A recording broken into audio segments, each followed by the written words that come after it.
Hello, folks. Hello. And yeah, this is Behind the Scenes. Welcome to Behind the Scenes of the very first episode of AV Rant for 2019. 2019? It's sure the is. future. Yup. I should be able to teleport to Vancouver. Why do we have to do this, Rob? Not only that, but with a delay. It's great. Isn't technology grand here in 2019? Behind the scenes. So giving you the warning now that it's Google Hangouts, so there could be audio dropouts or video dropouts or whatever. This will end up being like the video though, so you'll get to see all the images in this behind the scenes version. But the audio shall be cleaned up in the completed version, which we'll post hopefully tomorrow, because hey, it's Wednesday already. And then of course we have to apply all the video filters to make me look fantastic. So this is the raw video. But I will be looking forward to seeing what thumbnail YouTube selects. Oh yeah, let me just give YouTube a thumbnail. Yeah, there you go. It probably will be, too. You never know. That's going to be it, isn't it? Who knows? It's a new year. We don't know what the YouTube algorithms will do this time. Alrighty, so yeah, that's it for this. I'm gonna start the podcast. Here we go. That sounds like a good idea.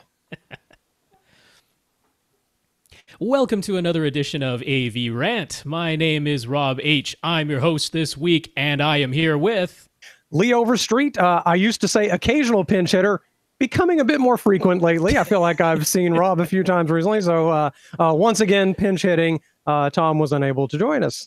That's right. We tried to make it work, but hey, it is the very first AV Rant podcast of 2019. And since Monday, our normal recording night fell on New Year's Eve, that wasn't happening. And then New Year's Day was the Tuesday, and we sometimes record then, but it was New Year's Day. It was New Year's Day. And I was eating black eyed peas. That's a Southern tradition. You have to eat black eyed peas on New Year's Day.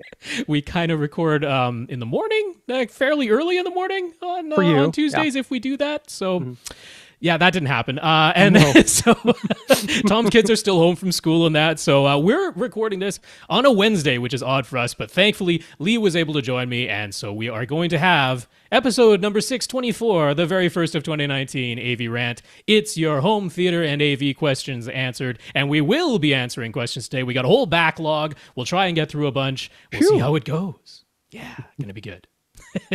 It will be. First up, I want to say... I want to say thank you to Lee for being our honored guest on episode number 623, which did post as our last episode of 2018. Although, Tom didn't get that up until the new year. Yeah, that's okay. That was fun, though. And already I've got a couple of folks I've sort of chatted back and forth with about old analog issues, analog video issues, and getting your camcorder tapes onto the computer. And if you didn't hear that, go back and listen if that's a thing you like. Oh, wait. Yes, it was converting analog videotapes to digital. Look what I have on the video. Anybody watching the YouTube, this is some of my home videos in the late 80s, early 90s were actually recorded on this very Panasonic VHS camcorder. So isn't that fun? That is the full VHS tapes that go in there, yeah? Yes, it is. And that particular one, I couldn't believe it. It actually turns on and focuses. I haven't tried recording a tape yet, but it's so far it might actually work. Of course, the battery's dead. But anyway, fun with old analog. Let's come back into the future. It's 2019. Let's shall, yes. And since we do answer home theater and AV questions here, you can send your questions to AV... I already screwed that up. You already screwed up. Yeah. Question at avrant.com. There you go. That's how we're going to start this year. It's auspicious. Question at avrant.com. That's our email address. Please do send your questions there. That is by far the best way to get them onto the show. You can, however, contact us in some other ways. Now, avrant.com is our website, so you can, of course, come over there. I think the comments are working. We did a test. It worked for Tom and I, but we are administrators, so one never knows. But avrant.com, that is our website. You can check us out there. And then you can also reach us on Facebook. That's facebook.com/AVRant podcast. And you can find us on YouTube. That's youtube.com/AVRant. And you can reach us individually. I am Rob at avrant.com. Tom is Tom at avrant.com. And we're available on Twitter as well. I am at First Reflect. Tom is at AVRant_Tom. And folks can reach Lee on Twitter as well, right? You sure can. It's at Lee Overtweet. There you go. It's pretty straightforward. And people have, and it's really neat. Sometimes I forget that this is a thing and people hear it and see it. And then sometimes I'm reminded, oh, that's right. Yeah. Listeners. Nice. It's a wild concept. Well, I'll let folks know at the beginning here, we like to thank our listeners of the week, who are people who have supported the podcast in some way. And one of the ways you can do that is come to avrant.com, our website. And over on the right-hand side, you'll see a little graphic. So on the right-hand side, you'll see a AVRant logo. Below that, you'll see our Patreon link, which I'll talk about next. And below that, there is a thing that says support the podcast or support AV Rant, and there's a picture of a cup of coffee, and that will take you to PayPal. And you do not have to have a PayPal account to use that. You can just use a credit card without a PayPal account, or of course you can use your PayPal account if you'd like to. That's the way to give us a one-time donation. Tom hasn't updated that list, so I don't know. I'm betting some people gave us some PayPal donations. Maybe but so. I don't have it was the holidays recently, it was so the holidays. Probably somebody did, and we thank you for that. It's not necessarily a cup of coffee that you're buying, but it's helping the show continue. Absolutely. So thank you to everyone who did support us on PayPal. We will get your names mentioned next week when Tom is back. You can also support us financially on Patreon if you'd like to. That is an automatic monthly donation. So you enter the amount that you would automatically like to give every single month, and Patreon will take care of that. We have 73 patrons over there, including Gib G, who is one of our patrons. So thank you so much for that financial support. Thank you, Gib, and everyone that donates. Yes, and you don't have to support us financially, although this is also kind of financial. Before Christmas, we thanked James C. because I received an Amazon gift card from him as a Christmas present. What? And Tom wasn't sure if he got one. Well, it turned out it was in his spam folder. So James did send Tom an Amazon e-gift card as well. So thank you to James. Maybe I need to give out my email address. I got a birthday coming up. I should give out leoverstreet@yahoo.com. You can just in passing. Just ups. Did I say my email address? Oops. And the fact that my birthday's coming up in less than a month? Well, that's thank you to very much to all our listeners of the week for supporting the podcast. Let's see. We're going to jump into the news. Do you want me to read the news, or are you reading the news? I will be happy to read the news. Well, there we go. I'm a reading machine. Mark from Accessories for Less wrote to let us know that the end has come for the Focal Bird Series speakers. Mm-hmm. What? He says our frequent recommendations really did help bring attention and sales of those particular speakers, and apparently ruined it. Well, no, I mean, they were discontinued years ago. So I've been saying all along, I'm surprised that they were still available for as long as they were. But I'd like to think this podcast finally emptied it out. I think it was us. So there's no more stock.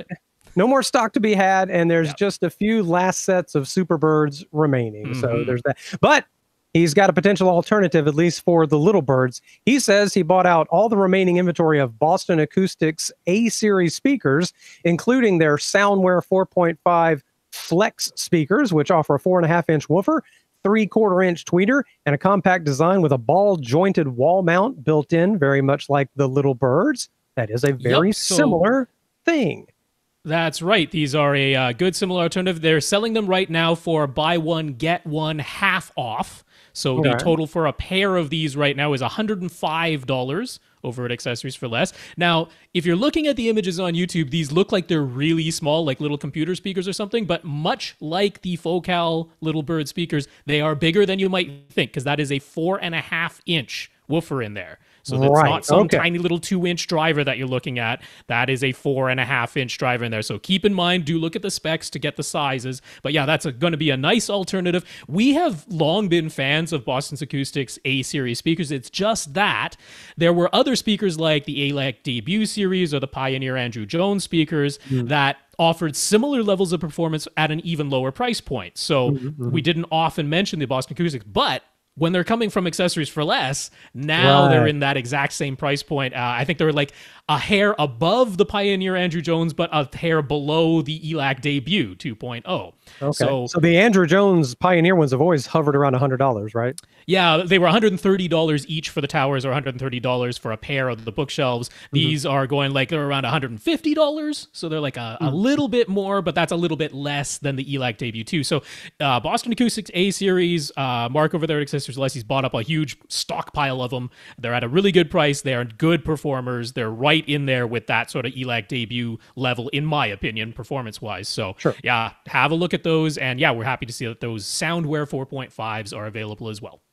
Okay, some news from our friends at Oppo. They released a new beta firmware for their discontinued Ultra HD Blu-ray players. It adds HDR10 Plus and also lets you set the HDMI input to bypass so that Dolby Vision signals can get through now.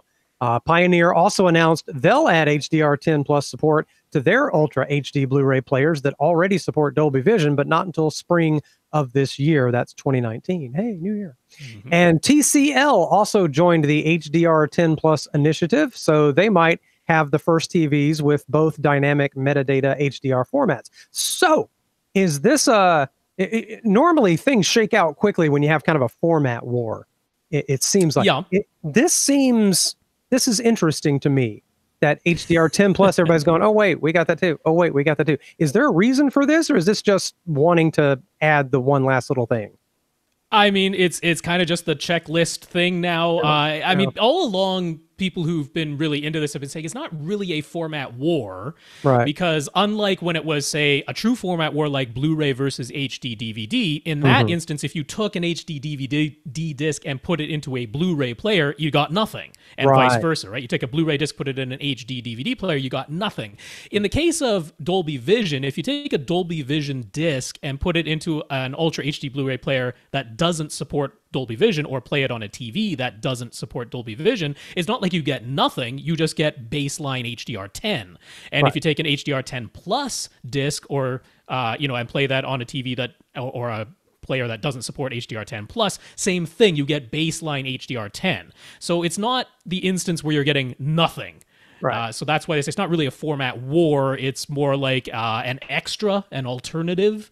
So now these companies are just like, you know what, we're just going to support it all.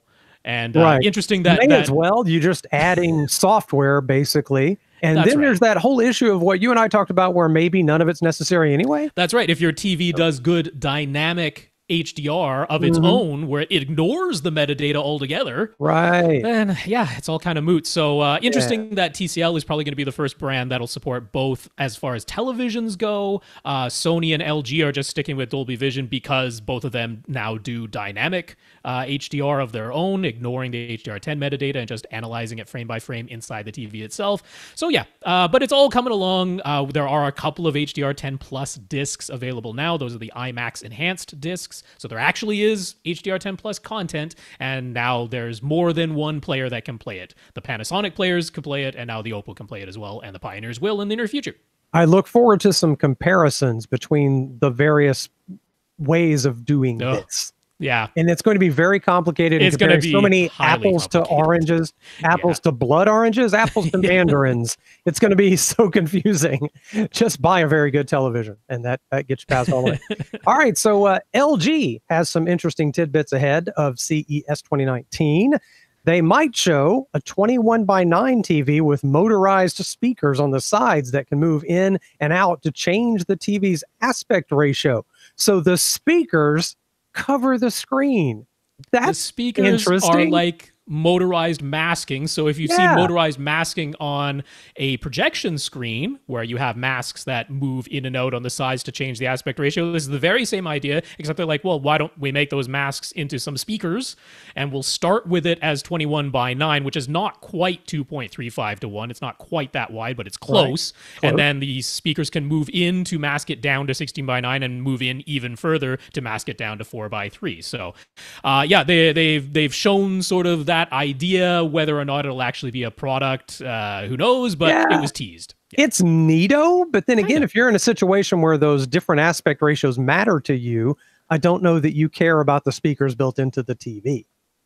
So, it's killing two birds with one stone, so why not? Yes. So, but I don't know. That's a small crowd that wants the wide screen and the different aspect ratios, but only wants built-in speakers. I don't know. Maybe. We'll see.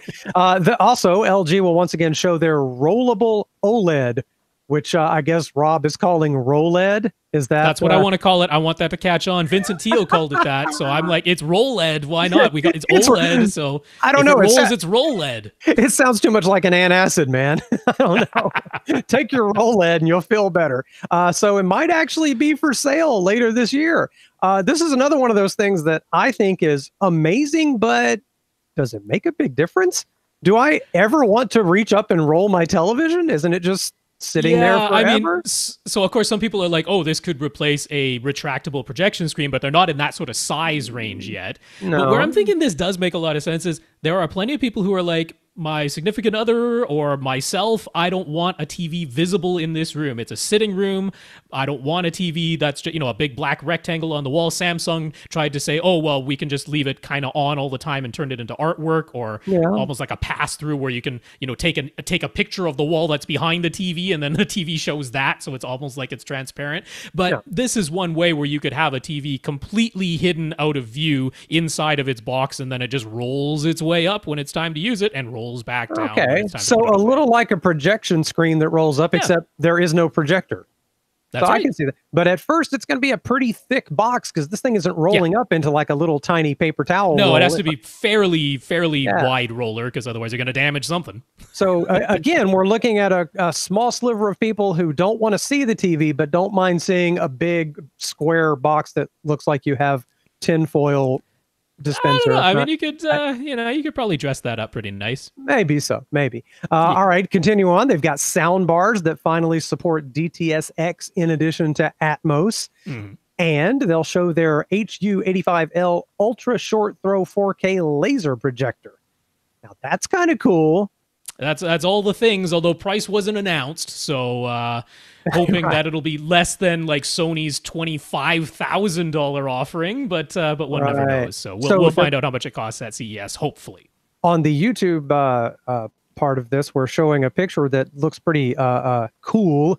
The projector is extremely close to the wall, right? That's right. Yeah, you got like a table up front right next to your front wall, and then the projector could just sit on top of that table, much like a center speaker might. And it can throw, what were they saying? It takes like 9 inches to throw a 100-inch image or something like that. That's incredible. Yeah. Now this, I'm on board with. I can imagine a lot of people who wouldn't mind the giant screen and then it goes away because the projector is just sitting on a coffee table-like structure in the front of the room. Now that could be very cool. Ultra short throw is attractive. It's just, for the time being, getting the 4K resolution and HDR support, the price has been higher. So there's always that to consider, but it's coming along. It's coming along. Lasers.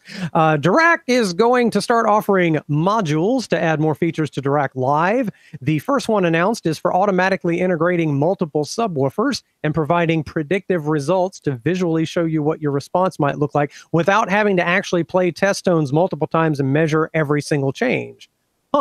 But where's the fun in that without spending all day just measuring and changing and crawling around, the whole subwoofer. And it is still just a prediction, so occasionally things don't always come out exactly as predicted. And I haven't seen the exact method they're using for the multiple subwoofer. There are, of course, various theories out there about the best way to measure and then integrate multiple subs. So I haven't seen the exact details on that, but good to see that this is coming along. Always happy to see more advanced EQ and processing being added to programs like that. And Dirac Live, we're seeing it on more and more brands now. So keep an eye out for that. It'll be showing it at CES as well. Right on. Forbes magazine covered the latest OLED TVs aren't perfect, so that means they're garbage freak out. This time, people are reporting a weird flashing as some content fades to black. And it only seems to be happening on 2018 LG OLED TVs. Weirdly, this didn't coincide with any firmware update, and other TVs that use the same 2018 panels like Sony, Panasonic, etc. don't show it. So it seems to be a software bug just on the LGs, which I believe because, there's that one thing where I couldn't watch my 60 frame per second videos in the YouTube app. So somebody does funky little software problems there at LG occasionally is my theory. Naturally, Vincent Teo from HD TV Test was on top of it, and we will link to a YouTube video that person has done. He authored his own test pattern and found what seems to be a chroma bug that's only tripped when content is authored a certain way. and he informed LG, and they're hoping to issue a fix. Boy, that's another very specific. Very.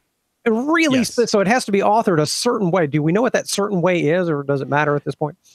I mean, it's only in the chroma channel, so it's only in the color difference parts of the signal, and right. It's like if it's a hair above black, then it overshoots the chroma signal, and you get this little flash as you're going to your fade to black. But it's not on everything. There's plenty of fades to black where it looks fine. Right. So, yeah, I mean, it's an odd little thing. Yeah, it could be slightly annoying. I don't blame people for seeing that. And people want these things to be perfect because they're so tantalizingly close. But, right. That's what happened to me when I had that OLED for a little while. I needed it to be 110%, and it was 99%. And I freaked out. So anyway, maybe they'll figure that out. This kind of thing's gonna happen. I mean, they got the fix for the like what looked like light pumping. You know, you're switching between an overall bright scene to an overall dark scene, and it took like a fraction of a second for the overall thing to go down, so you could see the whole image kind of pump in light a little bit. But they got that fixed. So are Sony programmers better than LG programmers? Who knows? Who knows what's going on? That's a real thing, right? Because the panel's the same. Maybe the panel is the same. The actual physical thing is the same. It's the software behind it. But hopefully it gets fixed. LG has been very responsive to this stuff. So that's why I'm just still waiting a little bit longer. So some comments now. And Austin with an E is commenting. He still has, that's Austin Pond, has some QSC USA 850 amplifiers for sale.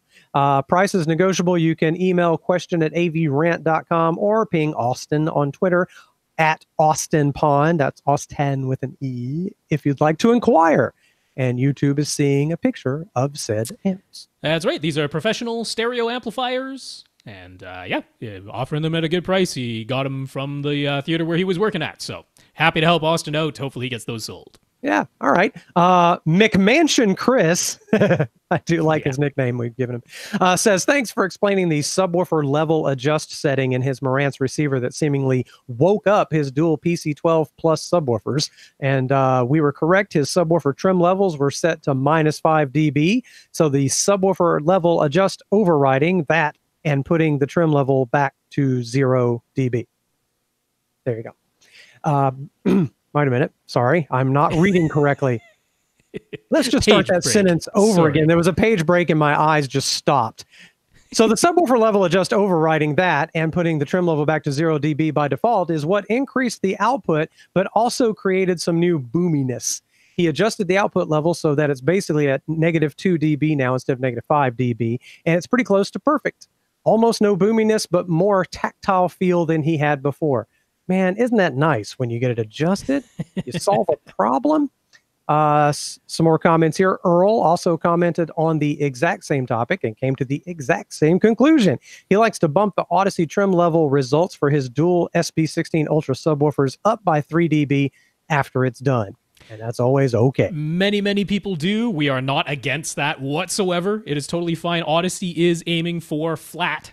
And a lot of people, believe and agree that there should be a slight rise in the deep bass. That's what our ear is kind of expecting. It's what we expect from room gain anyway. It's what would happen if there weren't any equalization just naturally. So, yeah, I'm totally fine with that. And if you're more pleased with it, knock yourself out. That's why the adjustments are there. The goal is to enjoy yourself. Never forget. You want to start with accuracy, and then you can take some poetic license from that. Chris P has some advice when using Amazon Prime Video. He says that from the start screen, if you navigate up to where you can browse by category, you can scroll down to find HDR and Atmos as categories. Set those as favorites, and now when you search for titles, if there's an HDR and or Atmos version, it should bring those to the top. That's very cool. Yep. Also, if you're viewing any season of a TV show, move the cursor up to the top and highlight the back arrow. You should then be able to select other seasons to find the rest of the seasons for that show. Nice. So I very much appreciate that, Chris. I mean, it's helpful to know that there are ways to better navigate around Amazon. I still wish you didn't have to know almost a secret way of doing this stuff. Again, if you go to Netflix, you search for a title, often the title pops up and whatever version is best is what automatically plays. That would be nice. That's not necessarily what you want. Instead of there being separate versions, like here's the SD version, here's the HD version, here's the HDR version. But whatever, at least I appreciate that there are some better ways to navigate Amazon Prime. So thank you, Chris, for those tips. All right. Ted M was getting really bad distortion from his record player. Rob was no help via Twitter. Dang it, Rob. So he went to a local record shop, since those exist now again. Turned out his cartridge was misaligned. Now, see, I said the needle might be misaligned, and he was like, nope, not that. It was the cartridge was misaligned. I'm like, I wasn't that far off. Yeah, I'm going to give you credit. I'm going to give you about 75% credit for that. Those are two different things, but one kind of. I wasn't like way out to lunch, but no, I mean, record players are not my area of expertise. It's awesome that there was a local record shop that he could go to. Those disappeared for quite a few years, and now they're back. So yeah, that's good. He got it fixed. That's great. Even in our little town, we have a record shop you can go to, and they'll talk your ear off about it. It's really cool. And in his theater, he finally got his imaging sounding right with his Legacy Silhouette on-wall speakers. He swapped his futon out for a couch and pushed the listening position a foot forward. No amount of angling or moving the speakers on the wall did the trick, so moving the seats did it. And now that he's closer, he went with a 77-inch OLED instead of a projection setup. Merry Christmas indeed. That sounds great. First of all, a 77-inch OLED, dude. And simultaneously getting rid of a futon. Hey, congratulations on leaving college. You got rid of the futon. It did make sense for his setup because it's a fairly small space that he's working with, and he still wanted 2 rows of seats, so it all worked. But this is one of those. I mean, we've been going back and forth with Ted for months on end trying to get this right, and it's like, for whatever reason, exactly where he was just happened to be the perfectly wrong distance for those speakers on the wall. It's like, this is some of the room acoustic stuff. For whatever reason, he was getting some kind of sound wave cancellation right at that spot that was just mucking up his imaging, and moving a foot forward fixed the problem. There you go. Yeah, weird things can happen. And sometimes you just got to move the thing you didn't think you were going to move. That is unfortunately just how it goes sometimes. Right. But hey, yeah, indeed. Merry Christmas. Damien D on Twitter let us know that there really is some 7.1 Dolby Digital Plus streaming content that isn't Atmos. Black Panther on iTunes is one example, and he posts the info for us to look at. If you're looking at the YouTube video, you will see. And there it is. It's Dolby Digital Plus 7.1. So yes, we were wondering how much 7.1 content there is via streaming, because we were trying to find an HDMI audio extractor, and we're like, well, there's the ones that do optical, but those would be limited to 5.1, and then if you want to find one that actually has an HDMI only audio output, the price goes up significantly, and we're like, how useful is that really if you don't have an Atmos setup? Damien's just letting us know there is some 7.1, actual 7.1, not 5.1 content out there, but it's kind of few and far between. So right on. So now it's time for questions. It is indeed. We had a backlog of news and comments, so that gets taken care of too here on the first show of 2019. That's right. We're wrapping things. This time of year, honestly, every single year I've taken to just start cleaning things up. And just trying to, if you look at my office, if I turn to this camera around, you'd be so embarrassed for me. It's bad in here. So moving on to questions. Let's get going. Monty and his family found a rental place. This was after the California wildfires, and Monty getting some suggestions from us about what gear to buy with his insurance funding. There you go.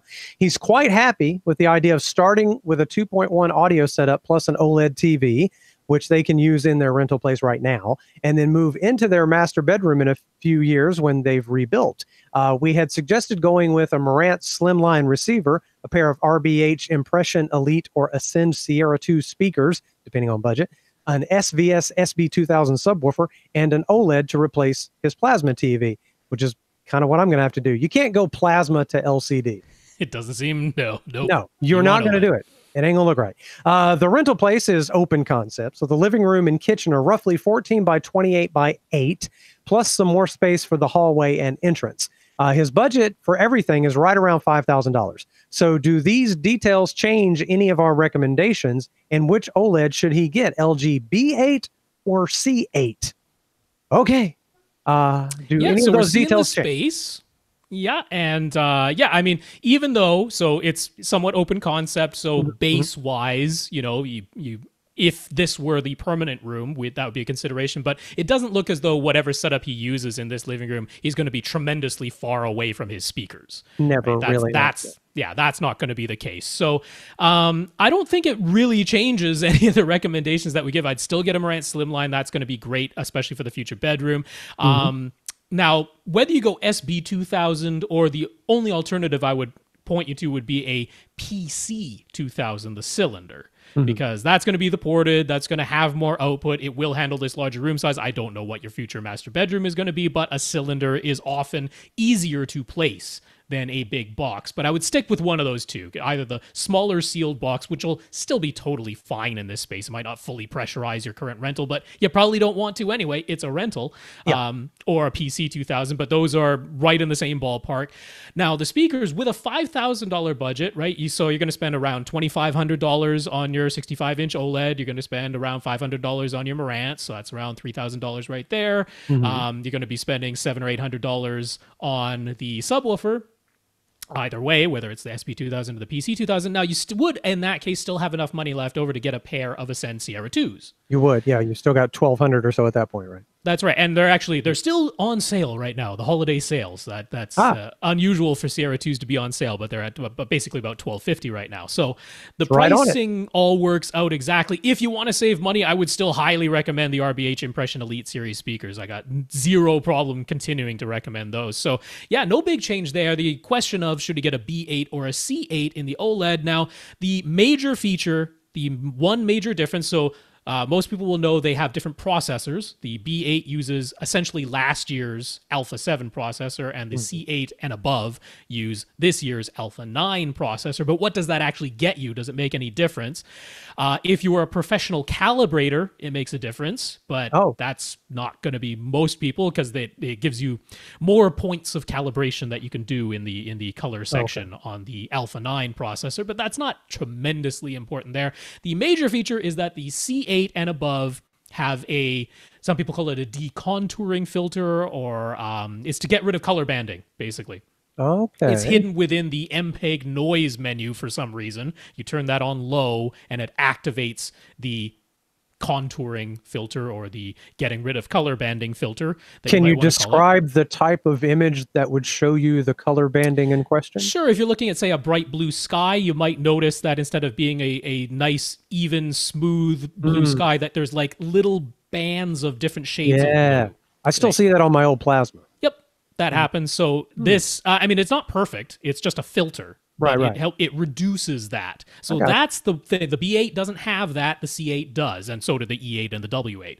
So if you were going to spend the approximately $200 more to get the C8 over the B8, that would be the feature that you might see as a regular user. There is one other difference, was that both of them can accept 120 hertz input signals, but only via the USB input or only via the built-in streaming, not via the HDMI connection. So if you're somehow putting in things, via streaming or via the USB input that are 120 hertz, the C8 can do 120 hertz and HDR at the same time, whereas the B8 can do 120 hertz or HDR, but not both at the same time. Yeah, you are not going to run across much of that anytime soon. So there's no app differences between those two models? Nope. There's no app differences, support all the same stuff, look almost identical. So it really is $200 worth it to you for that decontouring filter. That's pretty much the question. Yeah, that would help with some images, but not much. That's right. So maybe if you really want the very, very best. All right, some more questions from Monty. His former Ultra HD Blu-ray player was an Oppo 203. He knows the Panasonic UB820 is sort of the new go-to, and it's a similar price to what the Oppo 203 used to sell for. But does he really need all that? If he wanted to spend less, what's the second best Ultra HD Blu-ray player? I understand that logic, yeah. Oh, yeah, for sure. Yeah, it's kind of tricky. I wish there were a really good option that cost less and also did Dolby Vision well.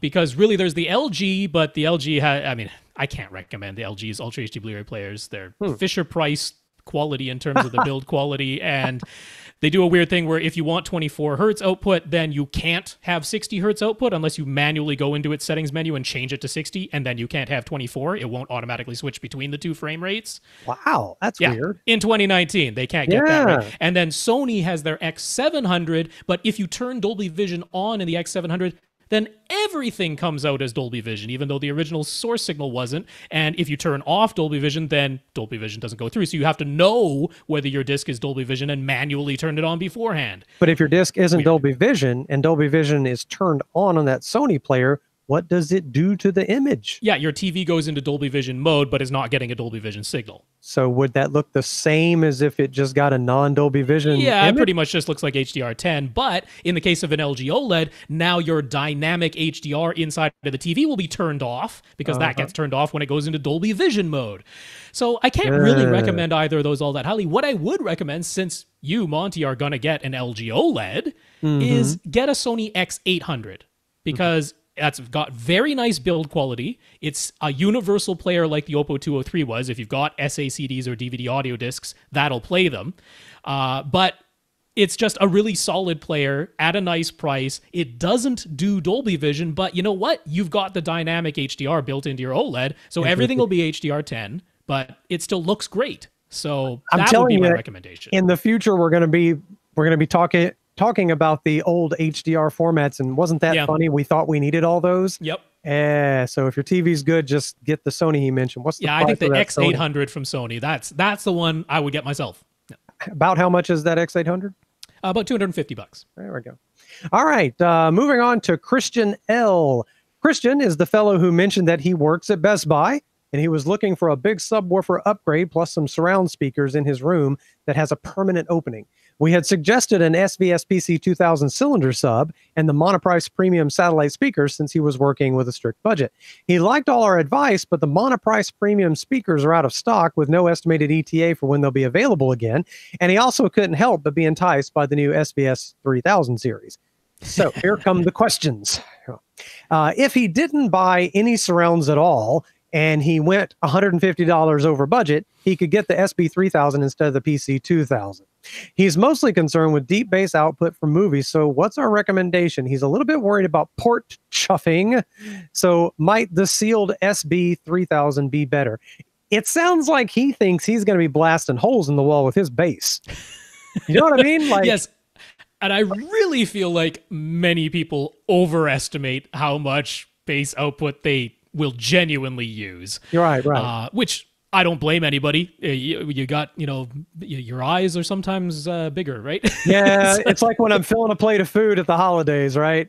That's right. It's just mounded up like the Superdome on my plate, and then my stomach is mounded up like the Superdome after. But yeah, I don't know that that's such a concern. No, I mean, so the simple answer that I'm going to give is stick with the PC2000. Yeah. It fits what you need. In a case where you have an open space that's not an enclosed room, you're essentially letting that bass out into the entire rest of your house. What you're hoping to have is linear output down to 20 hertz. You don't want it to start rolling off up at 30 or 35 hertz and counting on room gain, which would totally work in an enclosed room. Yeah.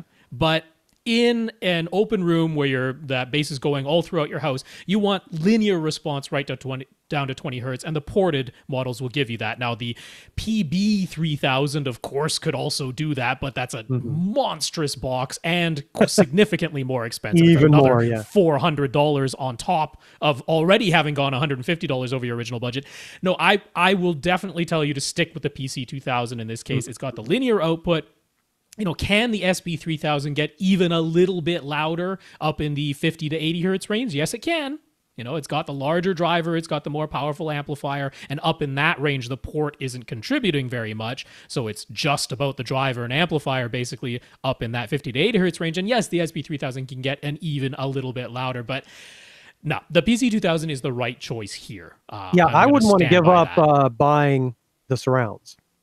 No, yeah, there's that too. Yeah. So, because that's what he placed as his choice. If he didn't buy surrounds, it's not worth it. And worrying about port chuffing, port chuffing can be a thing on some subwoofers. Yes, the port makes noise.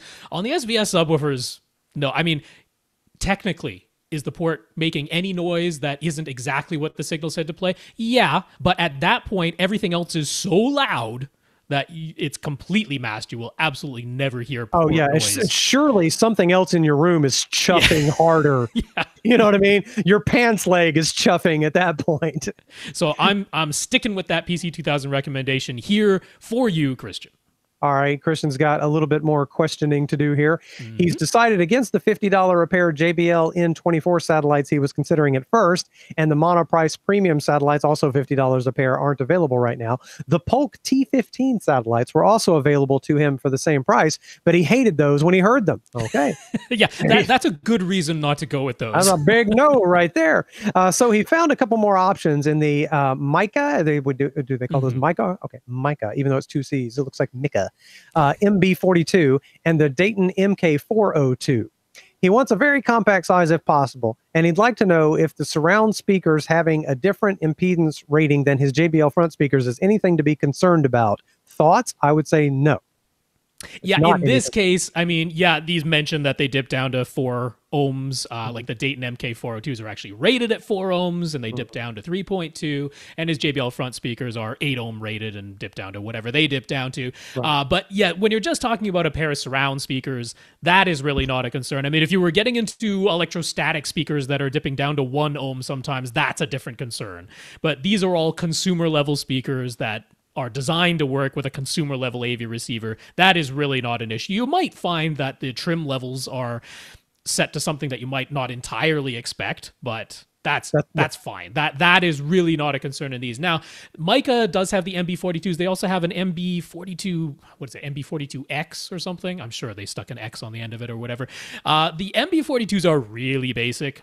They almost don't have a crossover. I mean, they do, but it's like one of those one element crossovers. Oh, okay, yeah. So between like those two, speaker. Yeah, the more expensive, I think it's MB42X. I might be getting that wrong, but whatever the other variant is that actually is upgraded in every way, that increases the price. So if it were between the Micas and the Daytons, the MK402s, I would go with the Daytons. Those are a nicely designed speaker. Very basic, but checks all the boxes. It's got the size you want. They're a well-designed speaker, a proper crossover in there between their tweeter and woofer. But we just talked about Boston Acoustics over at Accessories for Less. That's right. And they've got a couple of options. So first, they do have those Soundwear, the 4.5s, and like I say, $105 a pair. Now, that's going over his original $50 a pair that he was considering, but you were considering spending $150 more to get an SB3000. I'm like, so $50 more to get surround speakers? These would be easily wall mountable, of course, integrated thing. There are also in the Boston Acoustics A series, the A23, which is a nice little satellite speaker. It's a little 4-inch or 3.5-inch woofer in there. So very compact size, has a little keyhole mount on the back there that you can attach a mount to or just mount via keyhole. It's got a little port on there, but it's not really much to worry about when it's just surround speakers. Basically, we weren't sure if he was going to be wall mounting these or putting them on stands. So if you were going to put them on stands, then these little A23s would make more sense because they're just a traditional box-shaped little speaker, whereas the Soundwear 4.5s are kind of an odd little tetrahedral shape going on there. But he's going to see that A23 and he's going to see that port and he's going to worry about chuffing. Yeah, well, it might chuff. Don't worry. Now, the A23s, they are $120 for a pair. So again, we're going over that $50 mark. So if it's got to be the $50 mark, I'd go with those Dayton MK402s that you mentioned. Right. If you can spend a little more, definitely have a look at those Boston Acoustics A series because they'd be a great choice. Yeah, I'd rather spend the money there than upgrade the sub. Okay, well, a little bit more from him. On a different topic, Christian heard Nathan asking about an easy way for Nathan's parents to switch between a day mode and a night mode on their TV. And we suggested using a harmony sequence, basically a macro. But if you have an AV receiver with 2 HDMI outputs, could you use both of those and then have 2 sets of harmony activities that select different HDMI inputs on the TV?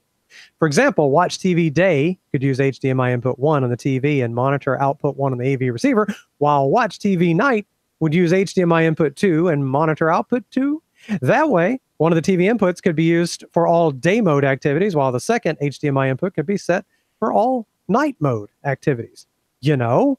Yeah. He's asking because he's thinking he'd like to do something similar with one of his TV's inputs set for game mode and a second input set for cinema mode. Would that work?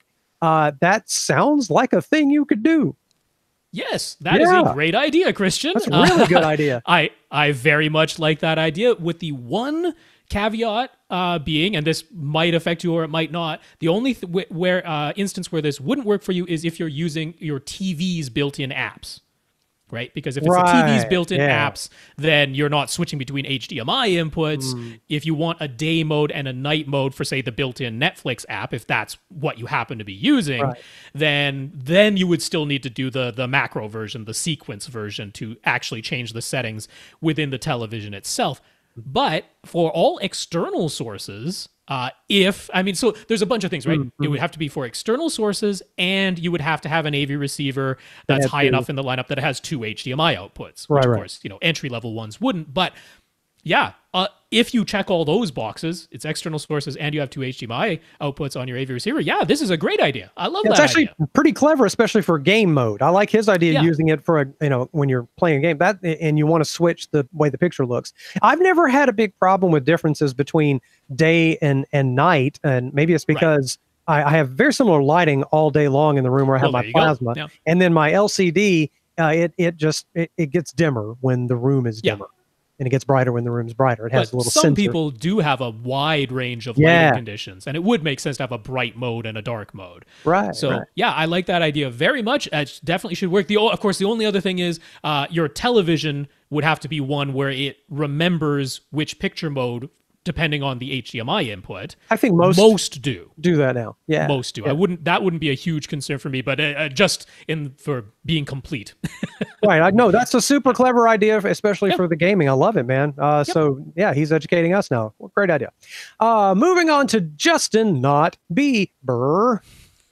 Justin's theater is being moved into a different room. It's roughly 11 foot by 12 foot, but one corner is angled, and that's where the door is. To the right of the entry door, there's a closet, and opposite the closet, there's a window. Okay, so we're picturing our square with a corner chopped out there. That's right. Justin has a 5.2 setup right now that includes the large RBH Impression Series tower speakers. He's got a projection set up using the BenQ 2050A. So, how would we orient his setup in this room? He was thinking his best option would be to have the angle corner with the door as his front left corner. So the door and the closet would be on the left, the window would be on his right, and his whole setup would be shifted a bit to the right to get away from the door corner. Right. That's right. Otherwise, he doesn't see where he could put his surround speakers without them being way up high so that they're above the doorway. And the only issue he foresees with his proposed layout is that the front left tower speaker will be very close to the entry door when you enter the room. Do we have thoughts on that? That's a pretty good choice. You could turn around 180 degrees. But if he does that, then his surround right speaker now is right where the entry door is, and that's what he was concerned with. So I will, first of all, I agree. I think this is a very reasonable setup that he's proposed. In the diagram that he sent, he's got his seats pushed right against the back wall, and I wouldn't do that. Wouldn't quite do that if you can help it. I mean, I think that's just, the way the diagram looks. Obviously, it would be possible in the actual room to pull the seat away from the back wall a bit, and you probably would, given what screen sizes we're going to talk about in a minute. The only other thing I could think of here is actually putting the screen over the window. If you didn't mind doing that, yeah.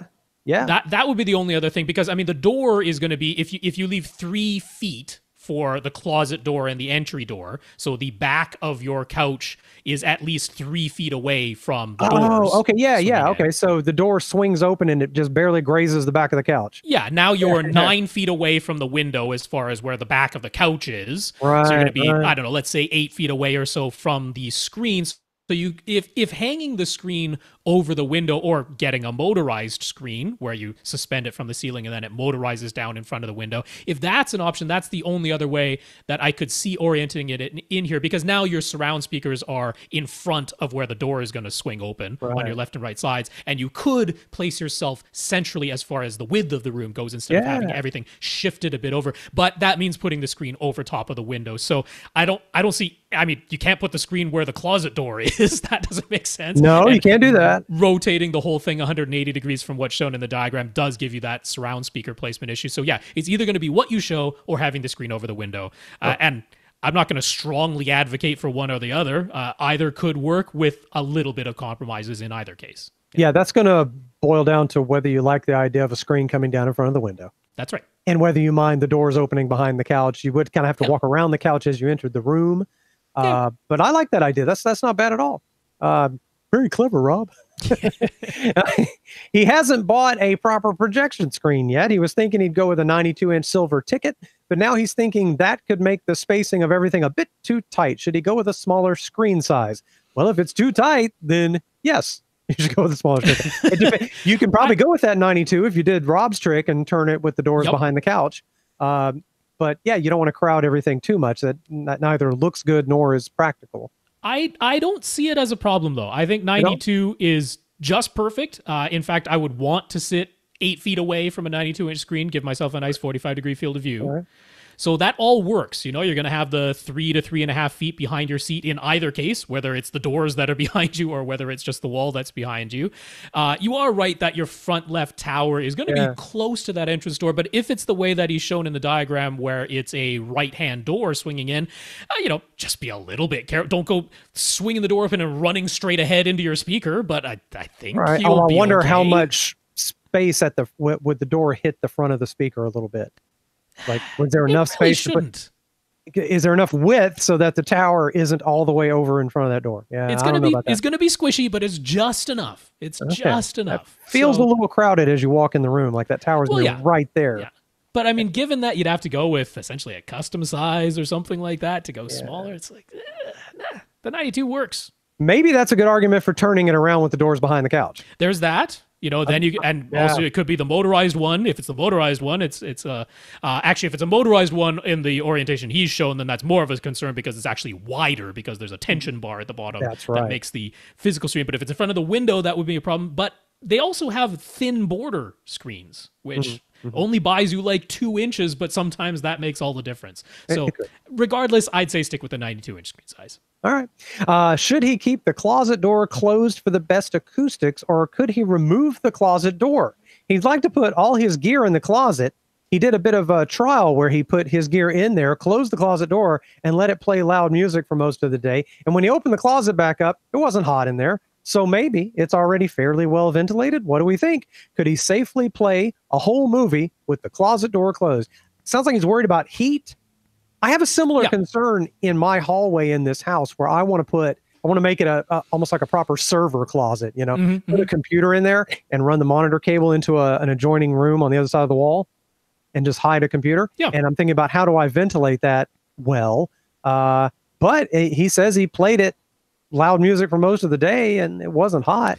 But it's winter right now. Right. Yeah, I was about to say. Which means your attic space right now is cold. And in the summer, your attic space is going to be hot. And if it is ventilated, sometimes that heat comes down from the attic into the ventilated closet space. Because I don't think this is an actively ventilated closet with an active fan. Now, he was like, could he put a fan in there? And once you start, what you need is cool air needs to get into the closet somehow, and hot air needs to get exhausted up into your attic. What I was considering actually was, in my situation, was a fan that blew air from the top of the closet back into the hallway and not up into the attic, because then I've got a hole between, the closet and the attic. I didn't love that idea. And because he's going to come down, I'm in Alabama. Yeah. That needs to be an active thing. If you were going to do it that way, you'd have to have an actual, powered fan. Yes. A powered fan with a temperature sensor that turned it on when it got above a certain temperature in the closet. And I think I might figure out a way to do that because I really think that would be cool. But you got to have both, right? You got to have the cool air coming in somehow, which could just be the gap under the door. The gap under the door would do the trick. The gap under the door can be sufficient. And then you have to have some way of exhausting the hot air. So I wouldn't entirely go by this test right now during the winter and being like, it was cool right now. It's like, yeah, but it's definitely cooler in your attic right now than it is in that closet. So if there is any sort of venting, that's the way it's going right now. But yeah, if you put an active fan in there, that could be okay. Now, the real question is closing the closet door going to make such a difference to the acoustics in this room that that's what you want to do? Or you could just take the door off its hinges and now you have an open space. Now, if you did that, I would certainly want to put insulation inside of that closet to get rid of acoustic echoes going on there. You don't want it to just be an echo chamber. Gosh, really opening that closet door, it does change the wave pattern in there. It does. Yeah, it does. In a slightly difficult to predict way. But will having it closed make such a benefit that I would go for it? I mean, I don't feel strongly either way. I really don't. And either way, you're going to be making some modifications to that closet, because I would make sure that if you're going to have the door closed, that you have active exhaust to get that hot air out. I think I'd go for some active exhaust and put it in the closet. I think this is okay with that, because it's going to look nice. It's going to look nice. And you can better control the sound if it's closed. Yeah. A little fan that I looked online once about this, and you can buy like somewhere around like a 5 or 6 inch fan. That's right. If you don't mind cutting a hole in the drywall above the closet door and vent it back in the room, or into an adjoining room, some other room. There's that too. Yeah. You just got to get the hot air out. Or the hallway, if there's a hallway on the other side of, you know what I'm saying? Like blow it into another room, even if it's somebody else's, bedroom or something. Like, why is it so hot in here? Because I'm watching a movie, and tough luck to you. I've got one of those two things: either take the door off the hinges and line it with insulation in there to get rid of the echoes, or put in a fan. Right. All right, moving on. Biv on Facebook, who we all know was 1/3 of Belle Biv DeVoe. That's very cool. Biv on Facebook has one very simple question. Braided speaker cables. What's all the hoopla? Yep. You'll see What is the deal with braided speaker cables? Braided speaker cables. Yep. So, I mean, it's not nothing. There is a difference that happens when you have a braided speaker cable like this, which is that the inductance of that cable goes down, but the capacitance of that cable goes up. So it's less likely to get interference? A little bit. And that's exactly where Kimber got their start, is they were running speaker wires right beside fluorescent lights, which was enough. Speaker wires are largely immune to normal radio frequency or electromagnetic interference, because it's a pretty high-powered signal going through a speaker wire. It's an amplified signal. It's not the little line-level signal where you definitely want to shield a line-level signal, which is what we do with a coaxial cable. With speaker wire, that's it's an amplified signal. It's quite strong. It's nearly immune to interference. But if you have something crazy like a fluorescent light with a speaker wire draped right on top of it, you will pick up interference. And braiding the speaker wire is enough that you reduce that inductance. You don't eliminate it, but you reduce the inductance. So you're inducing the signal to flow that's coming from your buzzing fluorescent light. You can reduce that with a braided speaker wire. So I'm not going to say that there's no reason to ever do this. It's not complete hokum. There is some, actual science, some basis behind this. You will reduce the inductance. Yeah. But when I hear about speaker cables, I immediately go into my sort of arms folded, kind of like I'm looking at one of those anti-vaccine people. I'm like, really? What are you doing? Because I read a hilarious article one time years ago about someone testing different speaker cables, and one of the choices was coat hangers that they just bent straight and hooked between the speakers and the amp, and that worked too, and nobody could sure will. So, it doesn't take much to have a good speaker cable, but I guess in this case, if there's a really unusual bit of interference that you're trying to avoid, maybe there's an argument for it. And again, it's not a shield. It won't completely eliminate it, but it can reduce it. It'll lower the inductance of the cable. Now, when you raise the capacitance of the cable, the ultimate end of it, whether you raise the resistance, raise the capacitance, or raise the inductance, they all result in the same audible thing, which is that it attenuates the high frequencies. It makes really no audible difference which way you go. Some people are like, oh, the lower the inductance, the better. But I'm like, but you have simultaneously raised the capacitance, and the end result is essentially the same. I think it boils down to this: unless your speakers are a kilometer away from your amplifier, if you have a normal human house and your speaker run is like 20 feet or something, none of it makes any difference. No, you don't need really unusual situation. Some decent 14 or 12 gauge regular speaker wire. There's no reason to spend extra on braided speaker wire most of the time, even in the instance where, of course, this is an audiophile thing, right? Will it make a difference to the sound? No, it's not going to make a difference to the sound. No. That's not the reason to do this. But if you're draping your speaker wires over fluorescent lights and you don't want to eliminate that hum, but you want to reduce it as much as you can, okay, braided speaker wire will help you. I guess I always just go to Home Depot and buy a spool of what the heck ever. Yeah. And it's always make your wire a little bit longer and go around the fluorescent light. Yeah, it'll be fine. But hey, it's always a fun discussion to remind people that some things are kind of, just hoopla. Chris H has questions. Chris H got our advice about two of his setups previously. One was his theater, where he was having dialogue intelligibility issues with his ELAC speakers, and the other was his bedroom, where his TV is super close to the side of his bed since Chris is visually impaired. Gotcha. He was planning to spend his available budget on new speakers in his bedroom, but as it turns out, he went and jumped on the SVS Black Friday sale, and bought himself a second SB12 NSD subwoofer for his theater instead. Awesome. I always have the same reaction when I hear that, is like somebody said, I adopted another puppy. I'm like, oh, it's wonderful. That's Yay, right. It's so awesome. He's loving having dual subs. You know, they keep each other company and it's really fun. So no regrets about that decision. And he was so pleased with the huge difference that adding some DIY absorption panels made to his dialogue intelligibility problem, that he has now covered those panels in black fabric and made them a permanent fixture in his theater. And it looks good. We're looking at pictures. He did a great showed job. Some before and afters, but yeah, it's looking nice in there. It's sounding great in there, which of course was the entire point of all that stuff. So yeah, we've done some little advice, and now he's got another subwoofer living up in the front left corner of his room, since his other subwoofer is in his rear right corner. Man, that's fantastic. But there's always a but, isn't there? But now a totally new issue has cropped up. He has no money. No. The receiver in his theater is an Emotiva Fusion 8100. He noticed that the entire image from his Blu-ray player was tinted pink. He swapped players and cables, but the pink tint remained. Interesting. And then the audio started dropping out, and the Fusion 8100's on-screen display started randomly popping up. He finally changed his Blu-ray player to a different HDMI input on the Emotiva receiver, and that managed to work for an entire movie, but he's thinking the HDMI board in the Emotiva is, do we agree? I'm probably going to agree. It's old enough now that it's out of warranty, but Emotiva will replace the HDMI board for $150. Would that be worth it, or should he just get a whole new receiver? Maybe use the Emotiva as a dumb amp, since it does have 7.1 analog inputs. I will tell you, HDMI boards, inputs and outputs, are sensitive little buggers. I have had inputs on friends and families' television, HDMI outputs have messed up, inputs have messed up. I still have my Yamaha receiver with the HDMI out that is screwed up from a nearby lightning strike. I haven't looked to see if I can buy a new board for that Yamaha. Maybe I could, and that might get me by for a while. I should look at that. But HDMI is a sensitive thing. I don't know why.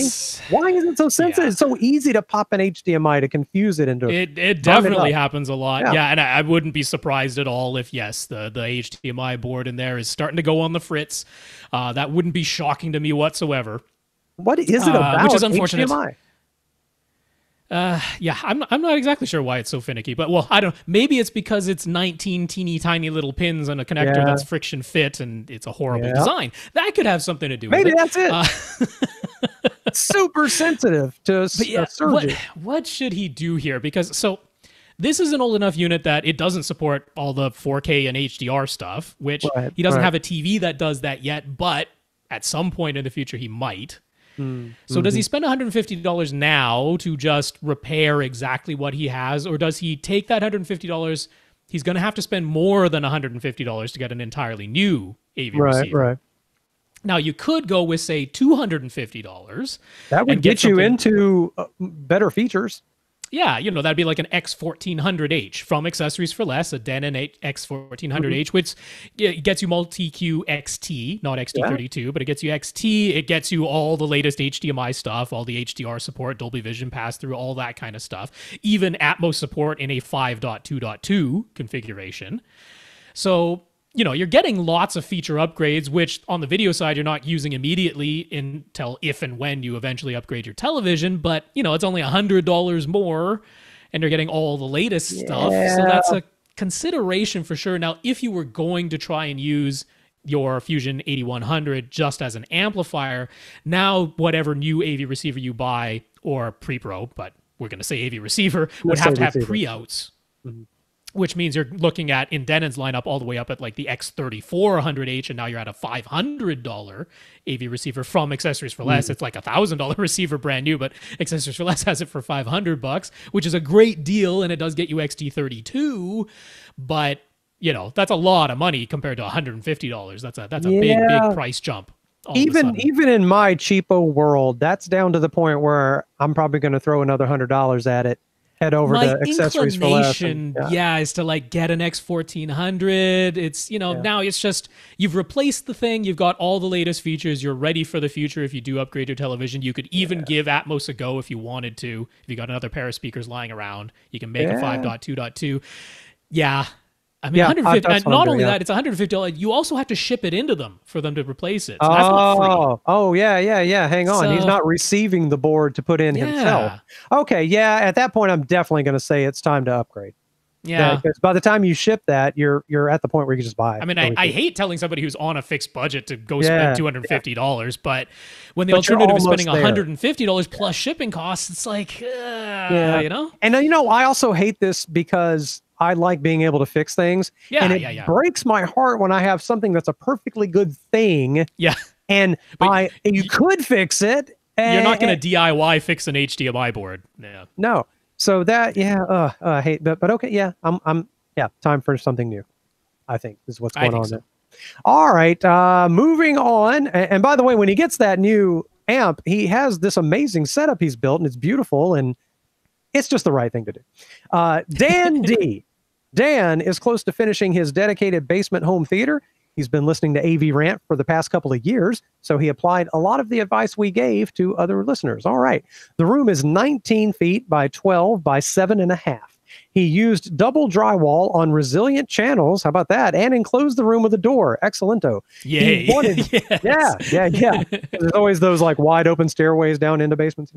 He wanted crazy bass, but ported boxes wouldn't physically fit. I gotcha. Which he discovered thanks to building cardboard boxes like we recommended. Yes, that's wonderful. Every time now that, I'm looking at a new TV, I'm always cutting out big pieces of paper. If I'm looking at speakers, I'm going to make the cardboard box. So he went with a pair of SVS SB16 Ultras. Although he built the box and said this worked. I mean, with this room size, that is some major overkill. But hey, man, you will never have to question whether you're getting all the bass or not. But who is Rob to talk when it comes to overkill? This is true. I have PC13 Ultras in an even smaller room. An even smaller room. Although he had to put them both up front since they wouldn't fit anywhere else. Unless you could just put cushions on them and sit on them. There's always that option. He got a JVC X790 Projector, Illusion Vision screen. Is that how you say that? Illusion Vision. That's Illusion Vision screen. He's in Canada. Harmony Elite remote and an NVIDIA Shield. All right, so he's gaming in this situation. Mm-hmm. He already had Paradigm Monitor V5 series speakers that he's still very happy with. And he went with an Anthem MRX 1120 receiver to drive a 7.2.4 configuration. He got to hear a demo of some Dynamic Audio Labs in-ceiling speakers, which we've never talked about, but they sounded good, so he went with those. He's got 2 rows of seats, 3 theater recliners up front as his primary row, and then 4 seats, a love seat in the middle, flanked by 2 recliners on a riser close to his back wall. There's about an 8-inch gap.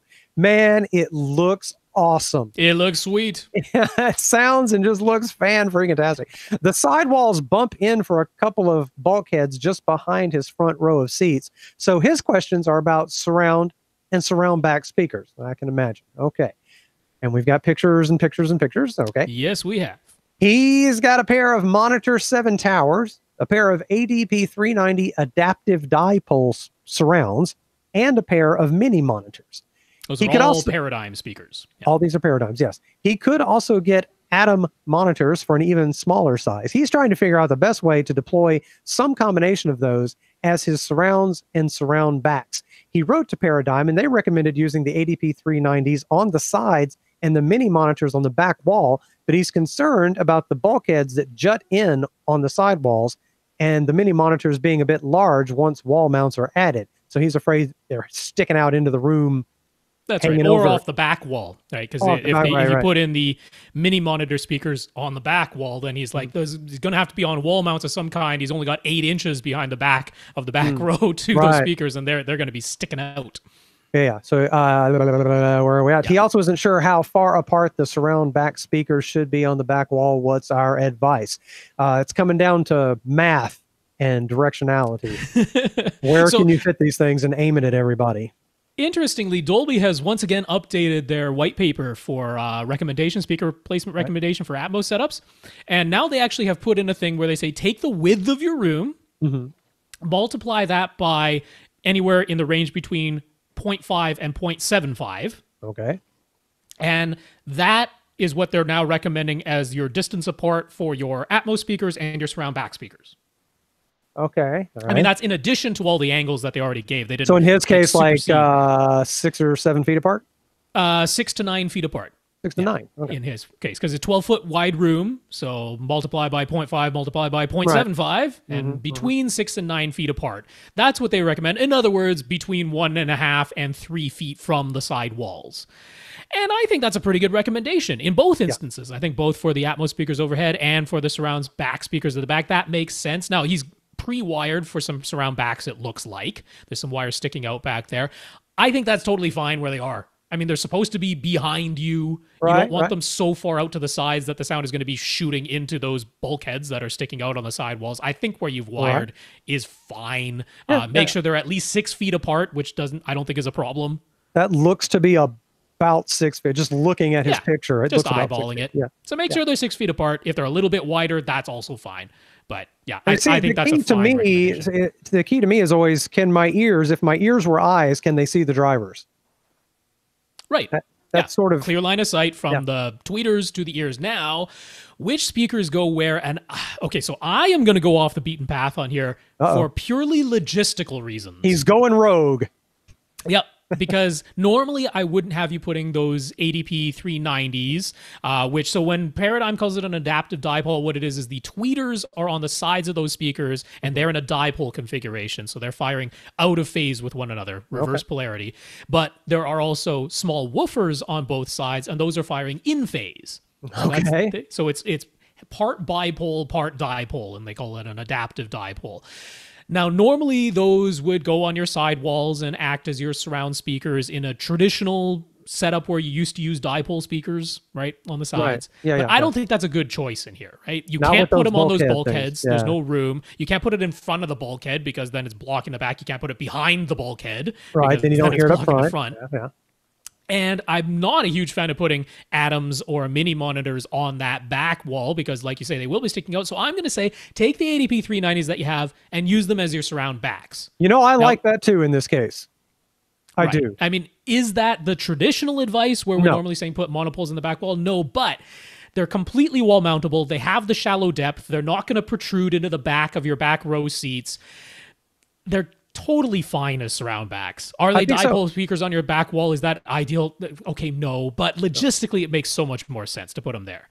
So I think that's where those go. If your ear was an eye, you can look right directly at some driver pointing at you.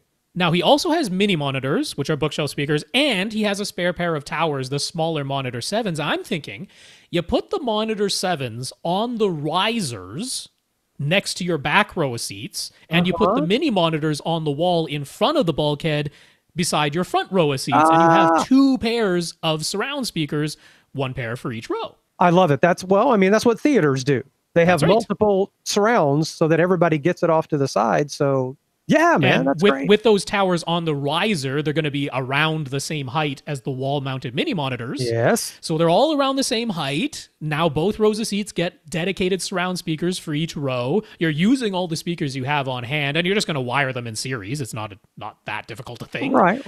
So that's my recommendation. It's off the beaten path, but that's what I do. No, man, I love it. That you made everything fit, and you're going to get the effects you're supposed to get. Yeah. And it doesn't hurt using everything you already got.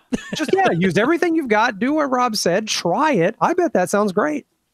I bet it does. I'd love to hear how that goes. So there you go.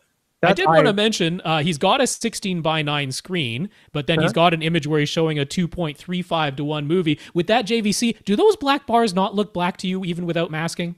Those look like some black bars to me. Huh. Yes, I would say that's very black.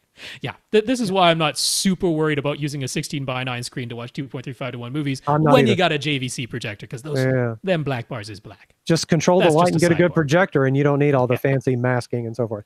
All right, here we go. Moving on to Bobby M. Bobby got a Denon X4400H receiver. For the most part, it's fine, but when he uses his cable box, at first, the audio cuts out. and sometimes the video too. If he switches the DIN onto a different HDMI input and then back to the cable box, it works fine. But it's annoying that he has to do this every time just to watch TV. Any ideas for a fix? HDMI. I know, right? HDMI. And this one, I don't know. I don't think there's a way around it. It's a handshaking sort of issue, isn't it? A really great solution for this. Do you turn your cable box on and off? Because you really don't need to. Leave it on. It doesn't save energy to turn it off. It's not really off. It doesn't. That's the thing. It pretty much just turns the display off on the front and turns the output off. Yeah, if you've got a power conditioner or a kilowatt or anything like that where you can plug in and monitor how much power is being drawn by your devices, you'll notice that your cable box is drawing the exact same amount of power whether you put it in standby or not. They all do. Yeah. That's just the way they are. So if you were thinking you were saving any power by putting it in standby, you're not, in which case you can leave it on all the time. If you got a Harmony remote, you just tell it, this device never turns off, and that takes care of it in all of your activities. So that could be one thing. I don't know if that'll help you whatsoever. I bet it will. I bet that's a good guess. It could be that. If it's a handshaking issue, what can you do? You have to do what you're doing. You could build that in to your activity. If you're using a Harmony remote, you could just tell it, you know what, when I say watch TV, you switch to a different HDMI input and then you switch back. To you, it's still one button press. It kind of gets rid of the annoyance of you manually having to switch HDMI inputs on your AV receiver. That's about the best I got on that one. Man. I'm sorry. I wish I had something better to say on that, but I doubt it's the cable, but you could change out the cable and maybe a different cable box. I mean, it works fine when he flicks back and forth, so I don't think it's the physical cable. Or maybe it's the cable box.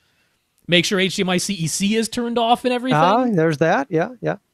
But other than that, I don't. I wish I had something better to say, but it's one of those things. I'm going to vote for leaving the box on all the time. Just try that and let us know. Sure, try it. Yeah. Oh yeah, that's an easy thing to try. All of his speakers are identical Klipsch R14M 4-inch bookshelf speakers.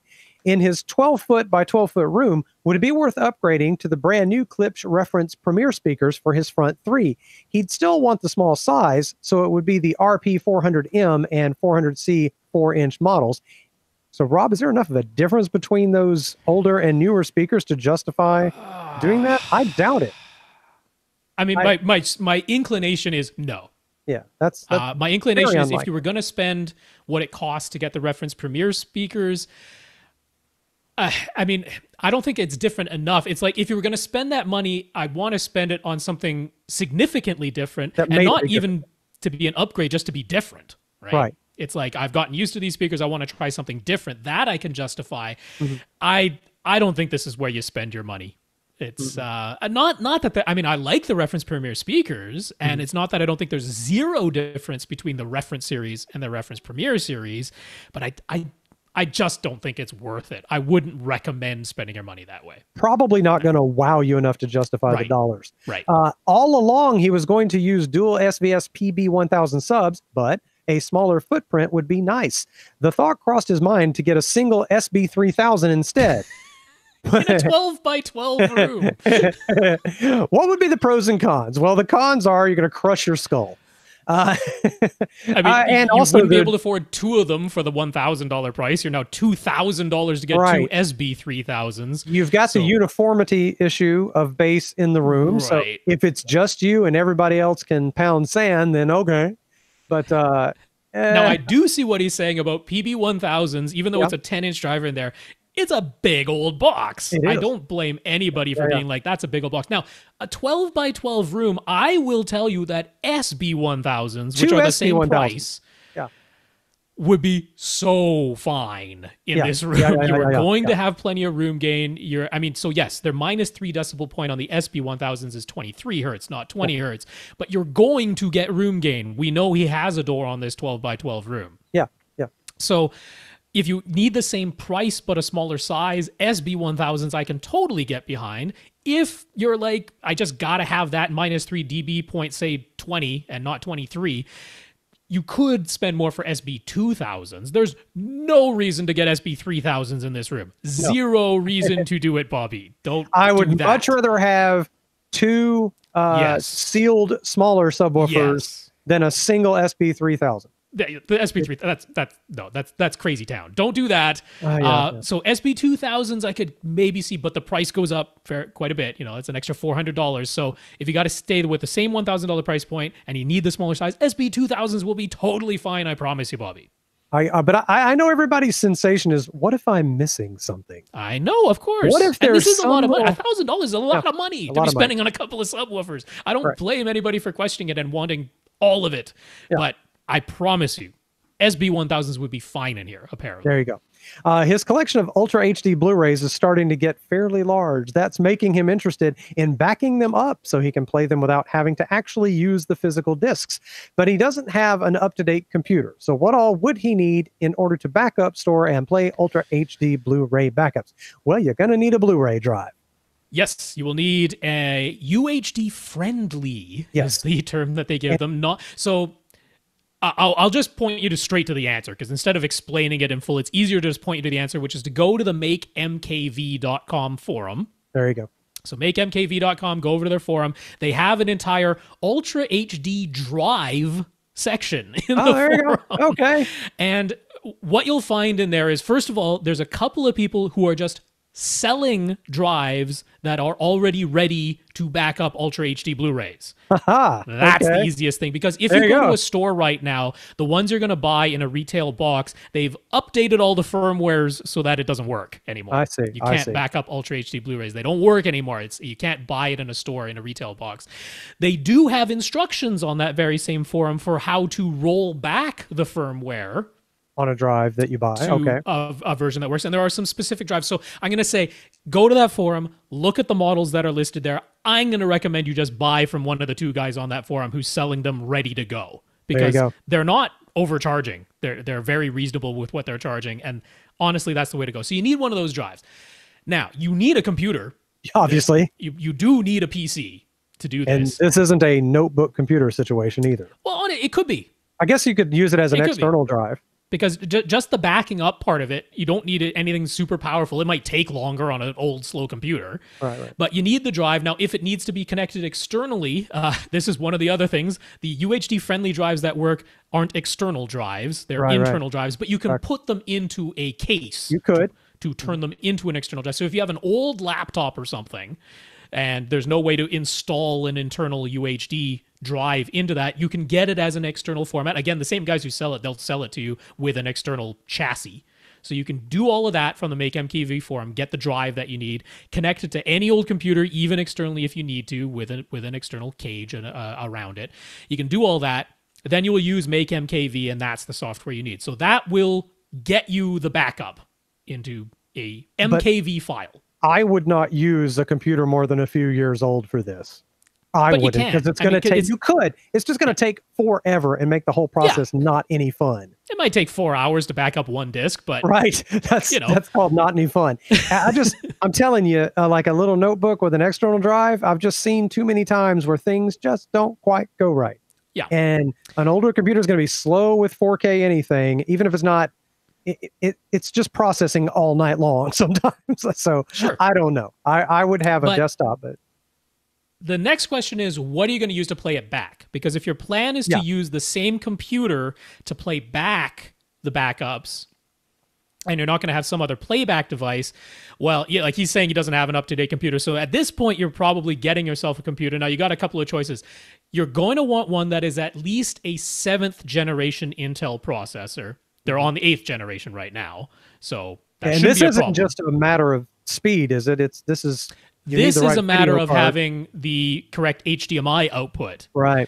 Because the only way you're going to play back 4K content off of a PC is with built-in internal Intel graphics or certain NVIDIA graphics cards, but that's not what you need here. You're not building a gaming PC. No. So you need the integrated Intel graphics, and it has to be from the 7th or 8th generation of Intel processors, but that really shouldn't be a problem. I mean, any little computer that you buy today will be a 7th or an 8th generation, as long as you get it in Intel. So that's not a huge issue, but if you're using the PC to play it back, do you want something that's going to have fan noise? Is it going to be in the same room as all this? You want a silent playback device. True, yeah. So if you want a silent playback device, I would highly recommend getting an NVIDIA Shield. Mm-hmm. because I'm going to recommend that you just use Plex to do all this. The NVIDIA Shield can be both your Plex server and your Plex playback device. Now the question is simply, where are the backups stored? Right? So they could be stored on this computer that you use. If it's got a large enough hard drive, you connect it to your network, you connect the NVIDIA Shield to the network, and it all plays over that.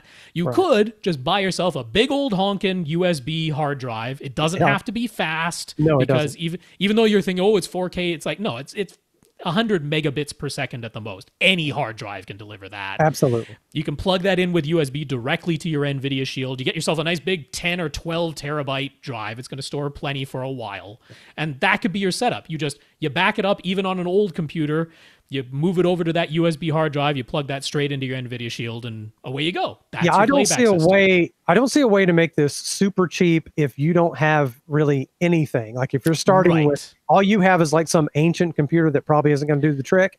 This isn't something you're just going to pull off quite so easily. Yeah. So it's a several $100 situation. It is, but like if you want a silent PC to also be your playback device, that's not going to be super cheap. In fact, it's usually going to be cheaper to get, like, let's say he even still needs to buy a new tower, right? You get yourself a 7th generation Core i3 basic little tower. You get a refurbished one from Best Buy or something, or a refurbished one from Dell. That's all you need. You spend like $300 or $400 on that.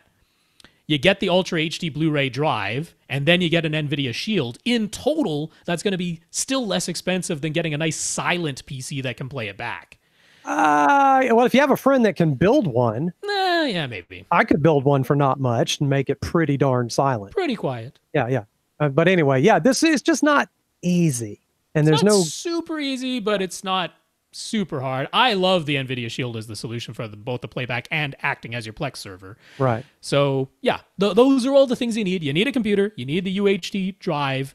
Your computer could be your playback device. Make sure it's an Intel 7th or 8th generation if that's what you're going to do.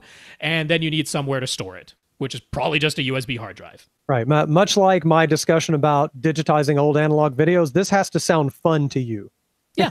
Because it's going to take a little bit of trying and thinking and buying stuff. So moving on now to Infinite Gary. Infinite Gary asks this question every time I'm pinch hitting. Yep. I swear his name's on there every time I'm here. Excuse me. I'm all choked up about Infinite Gary. Gary has a Cablevision DVR in his bedroom. Once in a while, he'll record something on that DVR that he'd like to watch down in his home theater. Typically, he'll just unplug it and physically take it down to the theater. But could a wireless HDMI solution of some kind allow him to leave the DVR in the bedroom and send the signal about 75 feet down to his theater?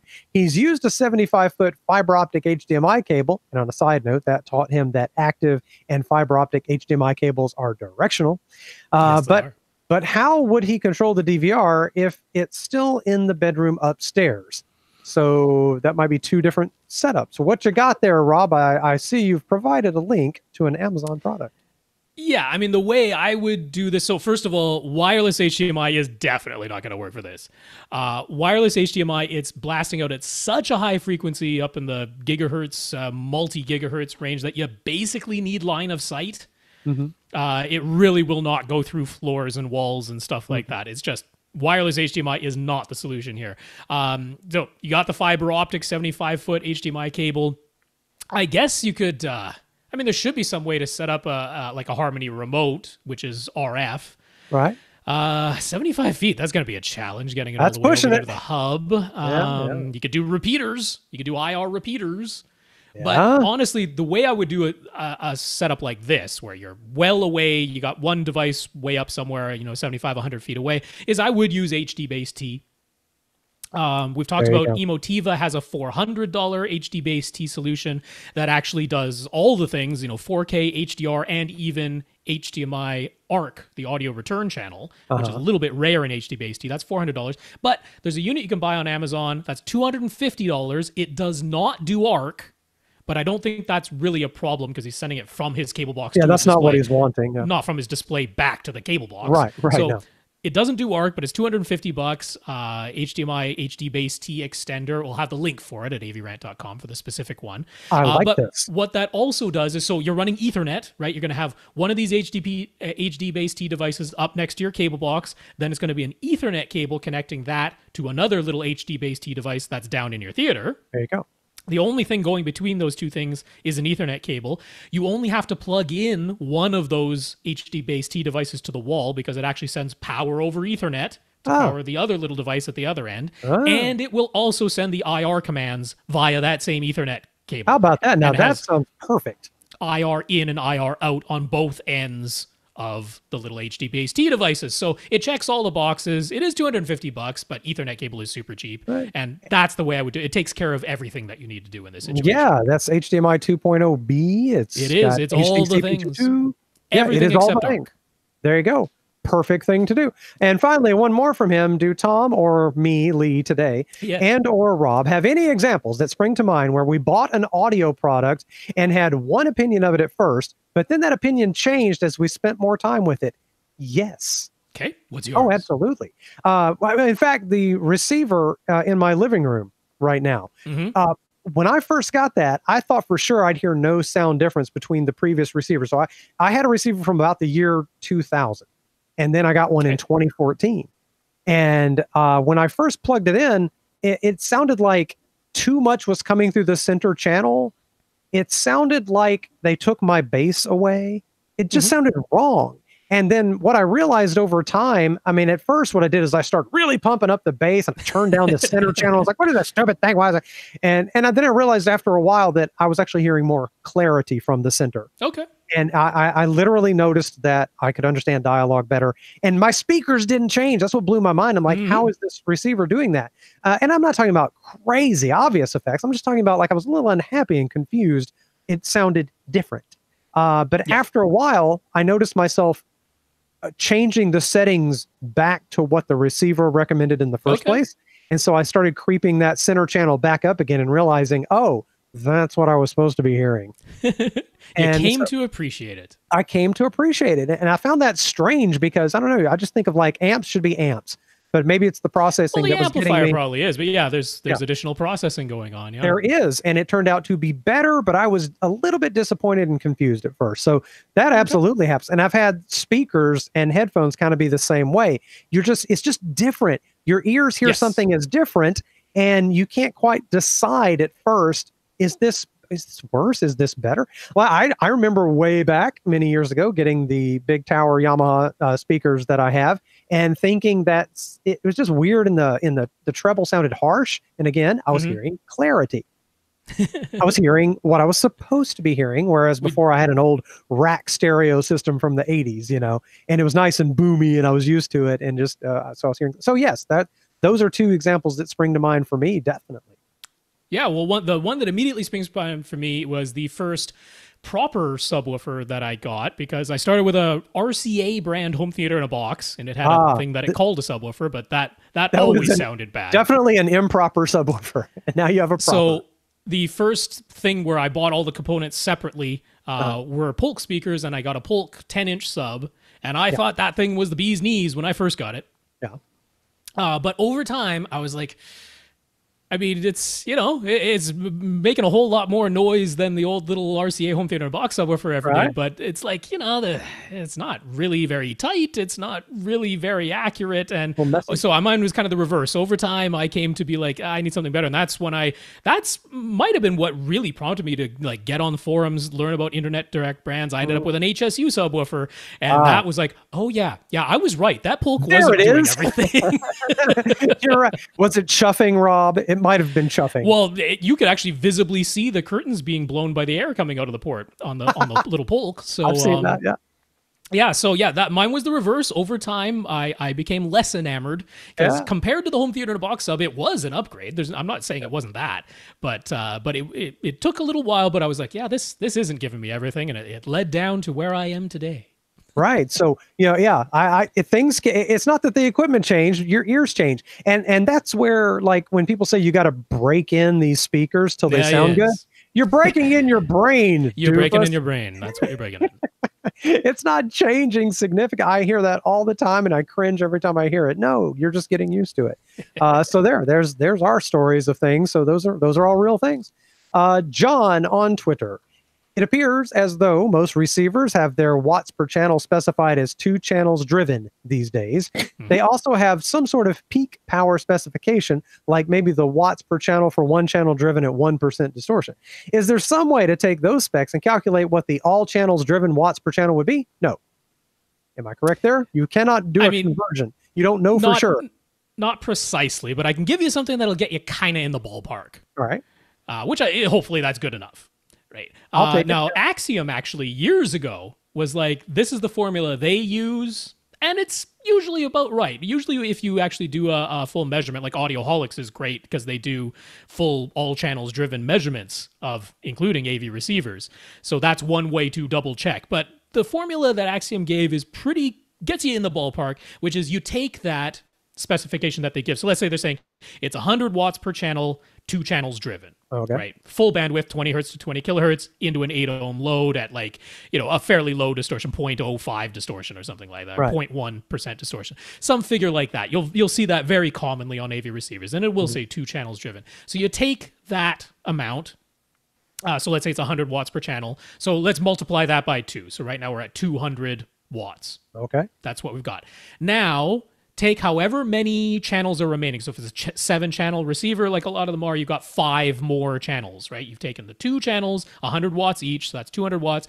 You take the 5 remaining channels, and you say that each of them is using 1/4 of the rated power. So 25 watts into each of those, right? So that's another 125 watts. So you add that all together. So in this case, we're saying it's rated 100 watts per channel. It's got 7 amplifiers, and we're saying we've got about 325 watts total. Divide that by 7, and that's approximately the all channels driven. Okay. It gets you in the ballpark. All right. No, that's fair. Okay. Yeah. If it gives you one of those peak 1 channel driven ones, usually if you just take that number, multiply it by 2, and then divide by the number of channels, again, you get in the ballpark. All right. Yeah. There's some math. Maybe we should put those notes on the website. Oh, sure. I can include that. Put the equation there. And so moving on to Brandon N. And by the way, I'm going to head out here in a little bit. Can we do maybe Brandon and then one more after that? Sure. I might carry on a little bit because we do have a backlog. But yeah, I'm going to try to keep this not super long. So yes, you leave when you need to leave. Well, I got family showing up. So. Of course. I appreciate you being here whatsoever. It was unplanned, so people from out of town. So Brandon in first, some updates. Brandon had the issue where his projector and flat panel wouldn't work, even though one of them would always be in standby if the other display was on. When he had them both connected to his Marantz receiver. We suggested using the Zone 2 HDMI output on the receiver, but he was already using that for an actual second zone. You're right. Yes. Hey, someone actually set up a second zone. See, I thought I wanted a second zone and then never touched it. We had also mentioned potentially using a harmony sequence to go through the Marantz's menus to select only HDMI output 1 or HDMI output 2 as necessary, instead of leaving the HDMI output on both. As it turns out, the Harmony database has unique commands for selecting HDMI output 1 or HDMI output 2. So it was as simple as adding that command to each of his activities. Works flawlessly. Excellent. So that's a fantastic thing to know. That's great. It's not going to necessarily work for every single AV receiver out there. But for Marantz and Denon, that's great. They have discrete commands to choose which HDMI output is being used. That's wonderful. Lucky. Yeah, that's actually very lucky, very fortuitous. Yes. Second update, he heard Rob's take on picking a flat panel display, saying to either save money and get a Vizio P series or go high end for either an OLED or a flagship LCD, and that anything in between isn't really worth it. That's kind of what he said. So he got a Vizio P Quantum, but he wasn't entirely happy with it. So he downgraded, quote unquote, downgraded to a Sony X900F, which doesn't have color banding, or at least much less, looks clearer with fast motion, and has better upscaling. So he's happier with the Sony, even though it's one of those in the middle models. Now his questions. What battery?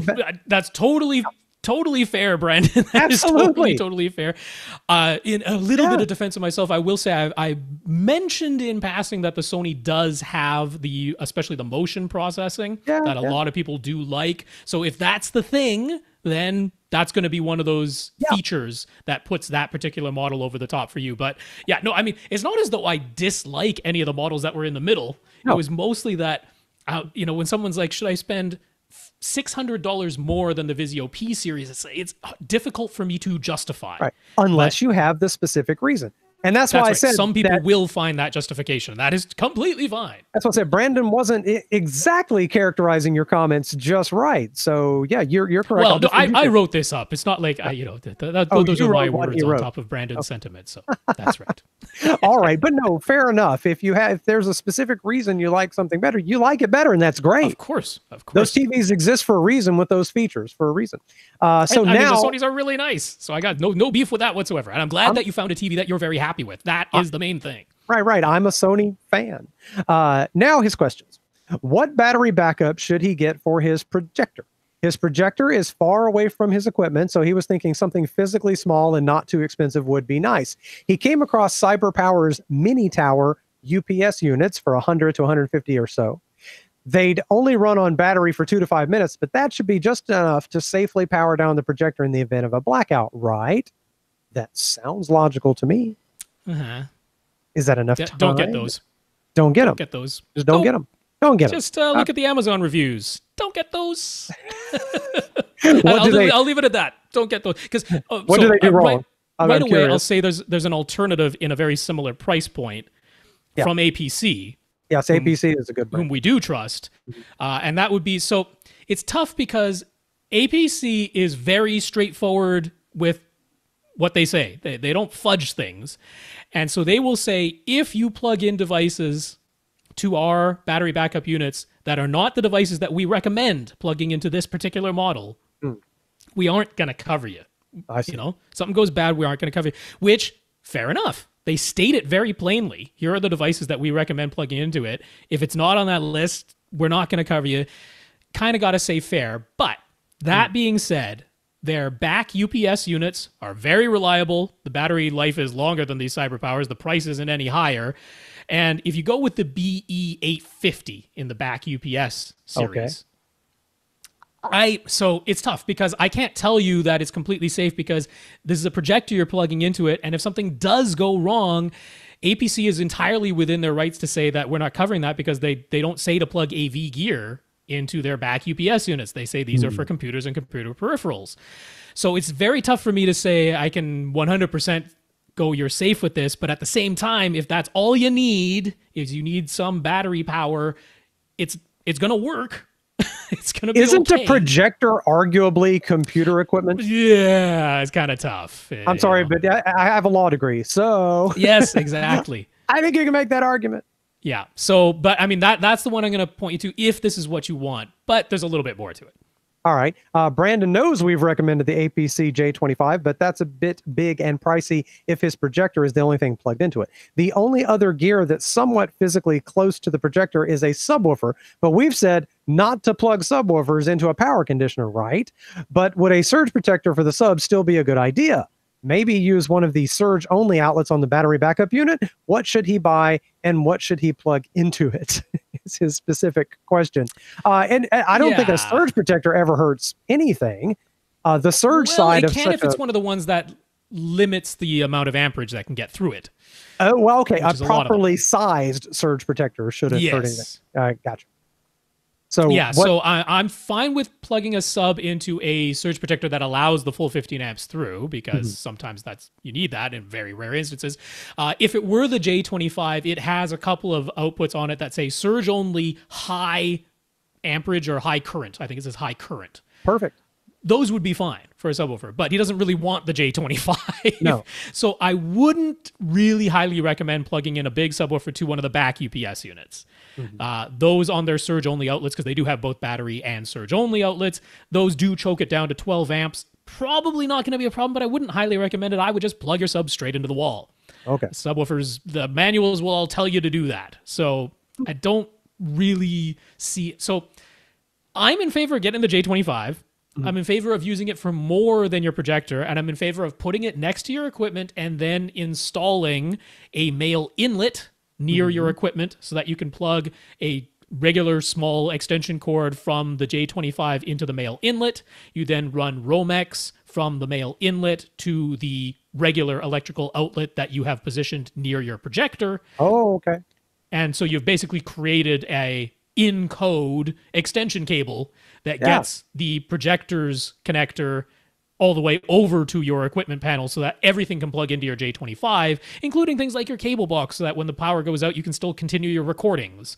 That would be nice. Which I love. Or your video game console, you're in the middle of a game, you get a blackout, you can still save your game because it's running off of the J25. To me, it's totally worth it. If all of that is a no-go, I will say with that big caveat of APC might not cover you if you have a lightning strike and your projector fries, and they might say, we didn't say to plug a projector into this thing. So a huge caveat there, but I wouldn't recommend the CyberPower ones. The back UPS, the BE850 in particular, is a decent alternative if that's what you need.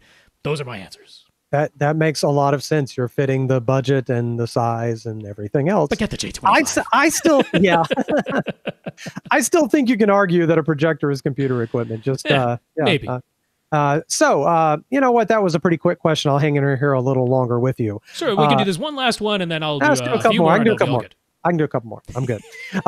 Sammy, because that last question, I visually looked at the written question, and it looked like we were going to be at it all day. Sometimes the length of the question doesn't match the length of the answer. So you're just a short question and a long answer. I shouldn't assume until I read it.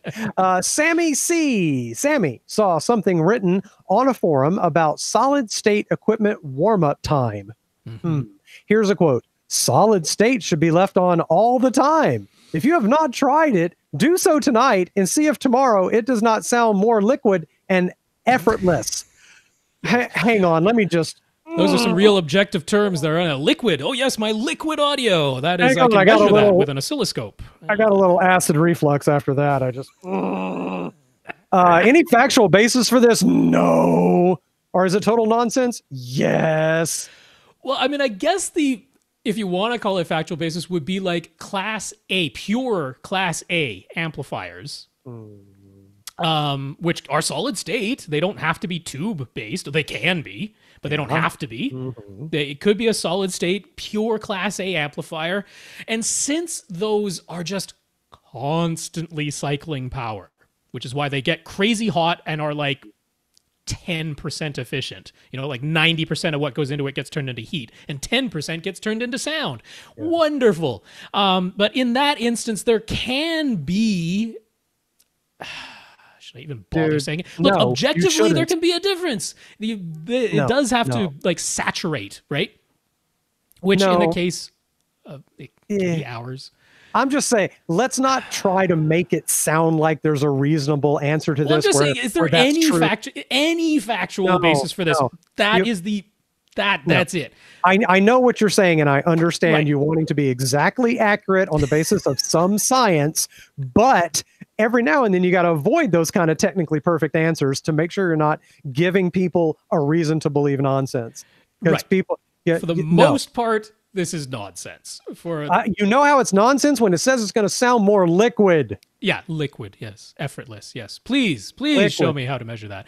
But no, no, please don't, because I'm not interested in finding out what you think is a measurement of liquidity in audio. Liquid. Yes, but no. So the capacitors do need to charge up. Takes about half a second. Yeah. So that's why there's a pause and a click when your amp comes on. Now, a projector with a lamp. The lamp will warm up. Yeah. That's a real thing. Yeah. Okay. So that's a lamp. You don't need to leave it on all the time, though. No. And you don't want it to look liquid. Yeah, right. So, okay, almost totally nonsense, but there, I've thrown in a couple of instances where there is such a thing as some warm-up time, but audio equipment like your Class AB amplifier or Class D amplifier, yeah, there is warm-up time. It's about half a second. There's your technical answer, but the real answer is it's nonsense. Okay, moving on to Jack R. Jack is having a bit of fun by asking this, since he already finds reference volume level too loud, which it is for most situations. And realistically, this would never be a concern for him. But He found some forum threads espousing that your subwoofers need to be able to produce more than 125 decibels in your room. They need to be able to produce more than to have it. The claim is that the dedicated LFE channel might go as high as 115 decibels. And I guess what? 125 is a bigger number than 115. But then the other speaker channels, even though they are going to be bass managed in your home, are still encoded as full range signals. So theoretically, each speaker channel could have a signal containing 105 decibel bass. And then the dedicated LFE channel could theoretically have the same bass frequencies at 115 dB. Add it all up, and your subwoofer might get a signal requesting 127 decibels of output. What? So your subs better be ready for that, or else you won't be getting all the bass, right? Again, here's a great way to end off the podcast, right? Again, Jack's just having a laugh, but any truth to this? Rob, pull out some math on people. I'm going to rub my forehead while you do it. Well, sure. I mean, okay, so you put two speakers side by side playing the exact same thing. You'll get a +6 decibel gain. Right. So you do that with two front channels. You do that with two front channels plus a subwoofer output. There's your extra 12 decibels purely theoretically. I know. See, again, you're stuck with a situation where if you want to answer perfectly and technically, it sounds like you're giving people an out to believe nonsense. Right.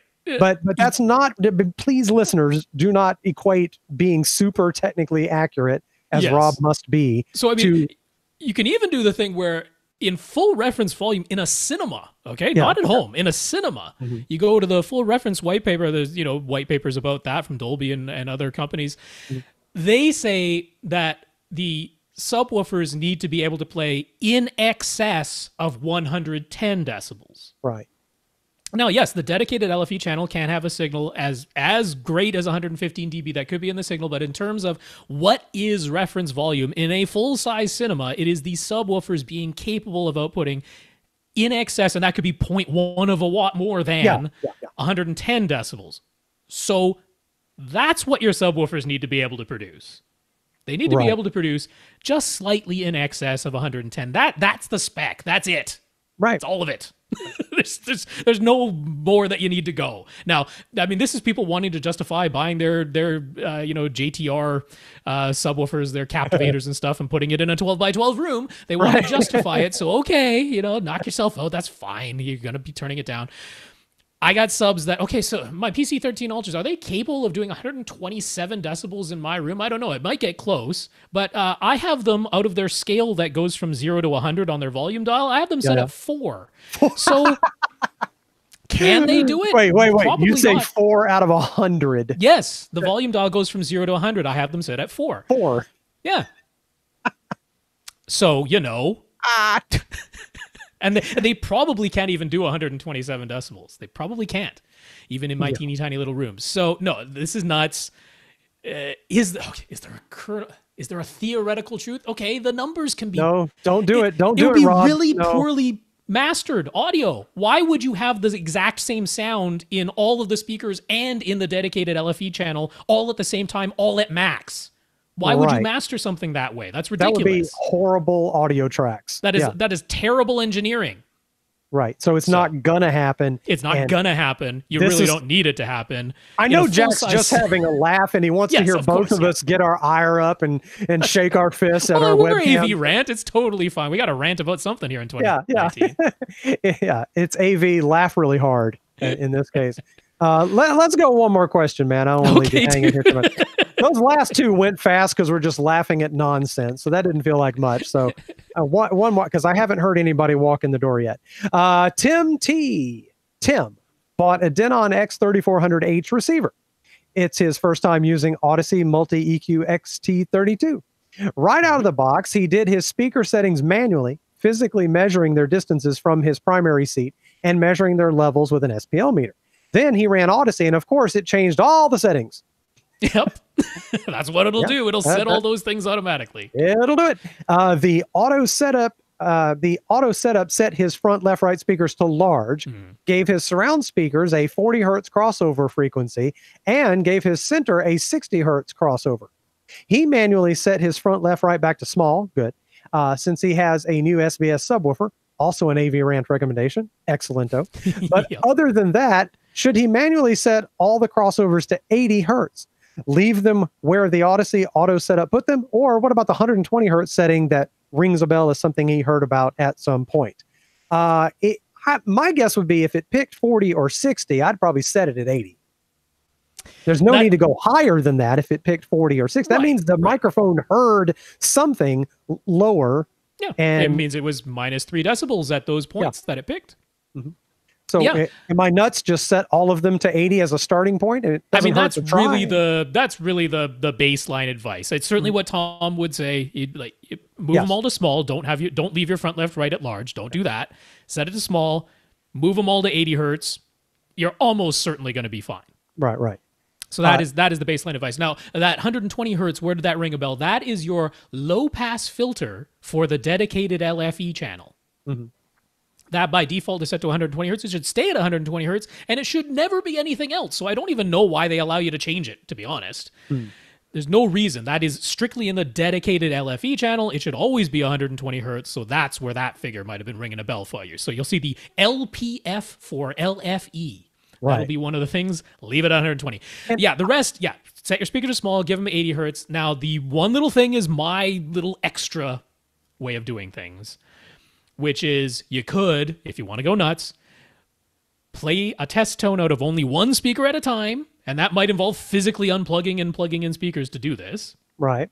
But you play a bass sweep out of only one speaker at a time, and one by one you play that bass sweep on repeat, and you sit in each of your seats that you care about, and really sort of limit yourself to like a 3 or a 4-seater couch. Don't go nuts if you have a huge area, but within about a 3 or 4-seater couch, you sit in each of those seats while the bass sweep is playing on repeat through just one speaker at a time, and you determine how low that speaker can play before you start to get uneven results, non-uniform results from seat to seat in the bass. Right, okay, all right. And you might discover that is somewhere a little above or a little below 80 hertz. And if it's a little above 80 hertz, maybe you move the crossover a little higher than 80 hertz to a 90 or 100 hertz or something like that. And if it's a little lower, for smaller speakers. Not necessarily. Generally. Oh, yeah, Not necessarily. It could be huge speakers that can actually play all the way down to 20 hertz, but as you move from seat to seat, they start to become non-uniform at, let's say, 90 hertz because of your room. Okay. Yeah. All right. So if that's the case, you might move it higher. If they can play to 80 hertz or lower, just leave it at 80 hertz, which is why that's the common advice. So you might nudge it a little bit higher if you want to go nuts, but otherwise, small, 80. Low pass filter for LFE, leave it at 120. It's fascinating to me that most auto setups, no matter the system, like my Yamaha Wipeout said my surrounds were large. They like to set it to large, and we can't blame Odyssey for that. Odyssey provides the minus 3 decibel data to whatever manufacturer is using them. Onkyo used to use them. They don't anymore, but they used to. Denon and Marantz are the ones using them now. They provide that, and it's the manufacturers, it's the AV receiver manufacturers who determine what to do with that information. So we can't even blame Odyssey on this. You can blame Denon and Marantz. Yeah, and Yamaha with theirs. That same thing happens with Wipeout. Yep. The distances that Odyssey set for each of his speakers were all quite close to what he had entered manually from his physical measurements, but it set his surround speakers 6 inches or 1 foot farther away. Is that anything to be concerned about? Should he manually change that? Is it due to taking 8 measurements from different mic locations? It may very well be. Again, mine thought that like my right surround speaker was farther away for no reason. And I'm not sure why it did that, and I just couldn't stand it, so I made it match the other one. So first of all, 6 inches or 1 foot is literally half of or 1 millisecond difference. Right. Probably not going to be noticeable. Nah, it's not going to do anything. So I wouldn't worry about 6 inches or 1 foot. That really doesn't matter. It's not due to the 8 measurements because as far as setting the distances, it only takes the very first measurement that you take. That is the only one that it pays attention to when setting the distances for your speakers. So it's not the other mic measurements that are doing that. It could be as simple as when you were holding your SPL meter, you were holding it wherever you were holding it, and where the microphone was set on a tripod was 6 inches difference. Well, yeah, just a little bit. Really not difficult to imagine that. Or the angle of it was slightly different. The directionality of it made it read differently. Sure. Yeah. But I mean, if you're getting 6 inches or 1 foot difference, that is like nothing. That's a testament to you being accurate with that SPL meter. Really, that is completely nothing to worry about. No, not at all. He got the warning that his center speaker might be wired out of phase. He triple checked. Oops, I did a weird thing with scrolling. Sorry, hold on a second. I held down my middle button too long and it does a weird scrolly thing. I'm terribly sorry, everyone. He got that warning that his center speaker might be wired out of phase. He triple checked and it is wired correctly. So he told Odyssey to ignore it and it all seems to work fine. He does have his center positioned on a shelf in his TV stand beneath his TV, just like I do. Is that maybe creating reflections that are causing Odyssey to think it might be out of phase? It's not impossible. Maybe. It's possible.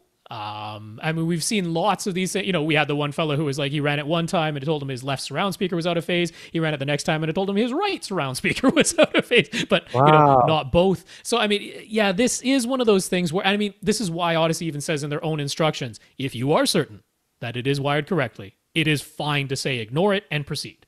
I wonder what it's detecting. Yeah, it's a weird thing. I'm not exactly sure why this occurs. Canceling out exactly where the mic is. It finds one little frequency that's is a teensy little null. I'm not exactly sure why it does this. And sometimes you run it again and it doesn't give you the warning. And you literally didn't do anything. You didn't move the mic. All you did was run it again. Sometimes that's just what happens. It could be an extraneous noise. A car drives by. Who knows?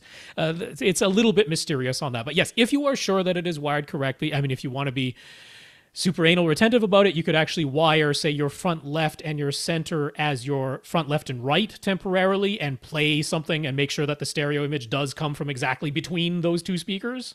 Yeah. Or just follow your speaker cables carefully and you're probably fine. I mean, that's in case something got miswired internally inside your speaker by the manufacturer. Boy, that would be rare. It's rare, but it has happened. So this is how you test that, right? You literally just set up any two speakers, give them something that plays a stereo image and make sure that the stereo image is really coming from between them. Then you know that the red is going to the red and the black is going to the black. And if Odyssey tells you might be out of phase, no, you know better.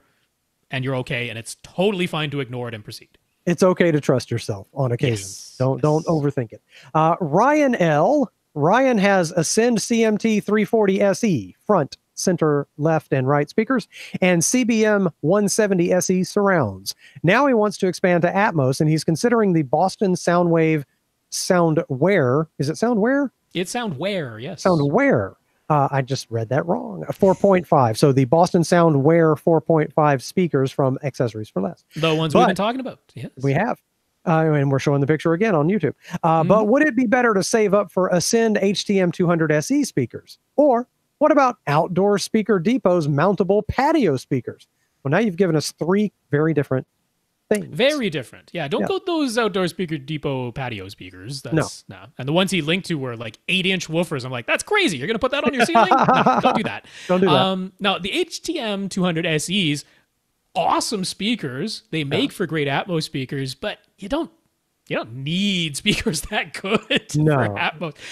Honestly, I'm totally fine going with those Boston Soundware 4.5s. $105 for the pair. I mean, heck, try a pair, and if they super duper don't satisfy, you send them back. It's not that big of a risk. If you want something that I also like, there are Kef's E301s, which are little sort of egg-shaped ones that come with an integrated base that can be swiveled around, so you can quite easily mount those on any wall. I think I've said this about those Kefs before, that they look like what the 1970s thought the future would look like. Yeah, they do. They look like something out of 2001, don't they? They would fit in that aesthetic. Yeah, and out of the movie 2001. Yes, that's right. Yeah. But yeah, I mean, those actually have been discontinued as well. Mark was even like, can't get any more of those at Accessories for Less. So they're still selling them at Kef Direct. They were on sale over the holidays for $200 a pair, which was a pretty good deal on those. But they're back up to $350 a pair now, and stock is super low. So honestly, get the Bostons. I would totally get those Boston Soundwares. They're like, that's what you want for Atmos speakers. Atmos speakers, like, it's so unimportant. as long as they're not garbage, they'll be fine. Yeah, right. I'm starting to get the feeling, the more I hear about Atmos, that it's kind of neato, but no one's freaking out and kind of use whatever, and just it's a the day someone genuinely notices a timbre mismatch from their Atmos speakers are going to be like, well, you are a more critical listener than I. That is for sure. So yeah, don't worry too much about an Atmos speaker. Let's move on a couple more here. Looks like we got a couple awesome. of. I'm hoping to get 16 was my goal, so that was. I can do 16. Here's question number 15 from Dave. Can we recommend a cheap but decent and reliable HDMI cable tester? He's got a ton of HDMI cables and he'd like to be able to sort them according to what bandwidth each of them is able to pass.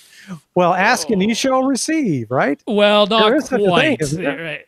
Yeah, there's a link because so I mean, this is just Monoprice's one, which they sell for $30, which is an HDMI cable tester. There are other ones from other brands that are right around the same price. I think the cheapest one I saw was about $25. But all these tell you is whether all 19 little twisted pairs inside of that HDMI cable are like physically connected. They're actually sending a signal. So we don't know what frequency of signal it's sending. It doesn't tell you what bandwidth is going through there. So this is a continuity tester. It's a yeah, perfect, exactly. Okay. Yeah, it's a continuity tester, which is still handy, right? If you're running something long from, like a lot of people use these in satellite setups and stuff like that.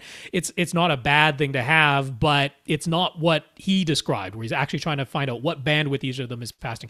Does such a thing exist? Yes. Like, Monster Cable famously, when Audioholics went over there for, a little factory tour, they had their, I think it was like $30,000 device that will test the bandwidth of HDMI cables. That's a bit high for my budget. That's what Dave was looking for. No. There are, like HDMI professional level things that will test the bandwidth, but all of them are way more expensive than what he's looking for. So I don't have a great answer for you for what you're talking about. You can do the continuity tester. That's fine. It's only $30. Well, the continuity tester, at least, if you have a shorter cable, I'd say 10 feet or less, and that continuity tester says they're all connected, it's probably going to carry the frequencies you want. Right. On and if cable, it was high speed certified, you can be very sure it's going to pass 10.2 gigabits per second. Will it pass the full 18? I mean, that's kind of what he wants to know. Right. So really the only way I would recommend a consumer do this is use a device like a PC or an NVIDIA Shield or something where you can manually set the output to something like 4K, 60 hertz, 444 or RGB, 12-bit, right? Because if you can set it to all that, now you have to have a display on the other end of that is capable of accepting such a signal. Right. So that's a question mark too, because I don't know what TV Dave is using to connect this to, but like, let's say it's an LG OLED, which can accept all that, a 4K, 60 hertz, RGB or 444, 12-bit signal. That will be in excess of 10.2 gigabits per second. So if it works, and I mean, literally just the menus or your Windows desktop, that's all you need. If that works without any sparklies or without any little dropouts or anything like that, then it's capable of passing more than 10.2 gigabits per second. So there's really no simple answer other than when it comes time, just try each cable. How horrible is that, right? I know, right? And it requires that you have both a player and a display capable of sending out and accepting a signal of that, that kind of bandwidth. But I don't have a great answer. I don't have some $50 device that you can plug it into and it'll give you some green lights and tell you really quick. Not for the bandwidth. For the continuity, exactly as Lee described, $30 will get you there, or even $25 probably, but not the bandwidth. Sometimes there's just not a good answer. Not for that. Because not a lot of people need that capability. So that kind of object isn't. I mean, I wish there were something a lot better than just like plugging it into your display and your source device and seeing if it works. Trying it, not a great test. Yeah, but that's all we really have. That's all we kind of have as regular mere mortals. Yes. Mike G on Twitter. Over Christmas, Mike decided to hook a Nintendo Wii back up to his system. He has the component video output cable, so he plugged that into his Yamaha RX A760 receiver, which should be able to convert component video into HDMI. Then he's got his Yamaha's HDMI output connected to an HDMI to Ethernet adapter for a long cable run over to his TV. He was getting sound, but no picture. What's the deal? So we did sort this out over the holidays via Twitter. Okay. All right. And the reason I wanted to bring this up is there are a significant number of AV receivers now, and not like super entry level. I'm talking, mid-level receivers that no longer convert analog video to HDMI. That is a feature I have seen gone missing from a lot of models, even mid-tier models. That feature is going missing. Not the case in his RX A760. It does have component video to HDMI conversion, but It had something that none of us expected, which is it'll only do it at 480i or 576i if you're in the UK. What? It won't do it at 480p. It won't do it at 720p or 1080p. It'll only do it at 480 or 576i, even via component. So the reason he bought component video cables for his Wii, because it didn't come with them, it just came with a yellow composite cable. Yeah, just 480p. You had to separately buy component video was so it could do 480p. So naturally, that's what he had it set as. The A760 Yamaha won't convert 480p to HDMI. So he set it to 480i, like his Wii. He set his Wii to 480i, still with component video, which even at 480i still looks better than composite. And it worked. It worked. And it was in the manual. It was on page 146 of the manual before you found any mention of it. So that was fun. Well, I better double check then when it comes time to getting myself a new Yamaha receiver and read the manual and make sure, because I have at least, I like my cable box right now. Guess what? Its HDMI died. The output from my cable box, the HDMI died. So I'm going to have to use the component for a while. I still have lots of stuff I need to watch off that DVR and copy off of that DVR. You know, you kind of get stuck and I can't just take it back to them. I'll lose a bunch of stuff. And so I'm thinking I need to be able to use, I guess I could plug it straight into the TV for a while. But man, analog's going away fast. We talked about that with the whole conversion of old low def analog to digital. Analog anything is just fading away quickly. Well, I mean, if you look at the back of, I actually kind of wanted to mention this right at the end, Emotiva's RMC1, that pre-pro that they put out that does 9.1.6 for $5,000 and includes, the hilarious thing is it doesn't include Dirac Live yet because it's going to be coming via an update. Everything's always coming later. But there are actually some people who received them. So credit to Emotiva. RMC1s are a real thing. You can't get one right now, although they're selling the next batch of pre-orders. Who knows when that'll be. And it doesn't run Dirac yet, but the whole thing that made me think of it is if you look on the back of it, it has no analog video inputs at all. It's only HDMI now.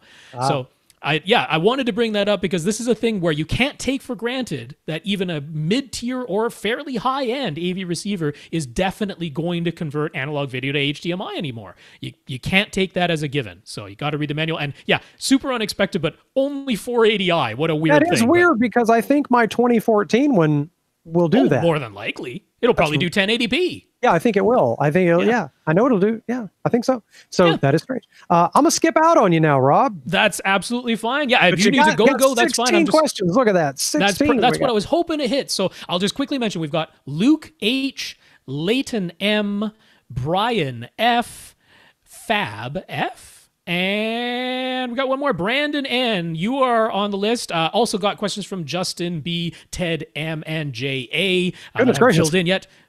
The questions piled in at the holidays, didn't they? Oh, well, we took a week off. This is what happens on AV Rant. But yes, we answer your AV and home theater questions. You can send those to question@avrant.com. That's our email address. Also, look us up on our website, avrant.com. So yeah, that's going to be it. Thank you so much, Lee, for filling in. That's awesome that you were. You're very welcome. You know I enjoy it. I try to do this anytime I can. I may not be always the best informed because we had friends over last night and things to do this morning and family showing up in just a second. So but you can tell if we had taken another week off, the backlog would have been insurmountable. So yeah, right. We would have had to do like 2 episodes at once, like one in the left channel and one in the right channel, and you just go turn your balance left to right to listen to one question. Fade.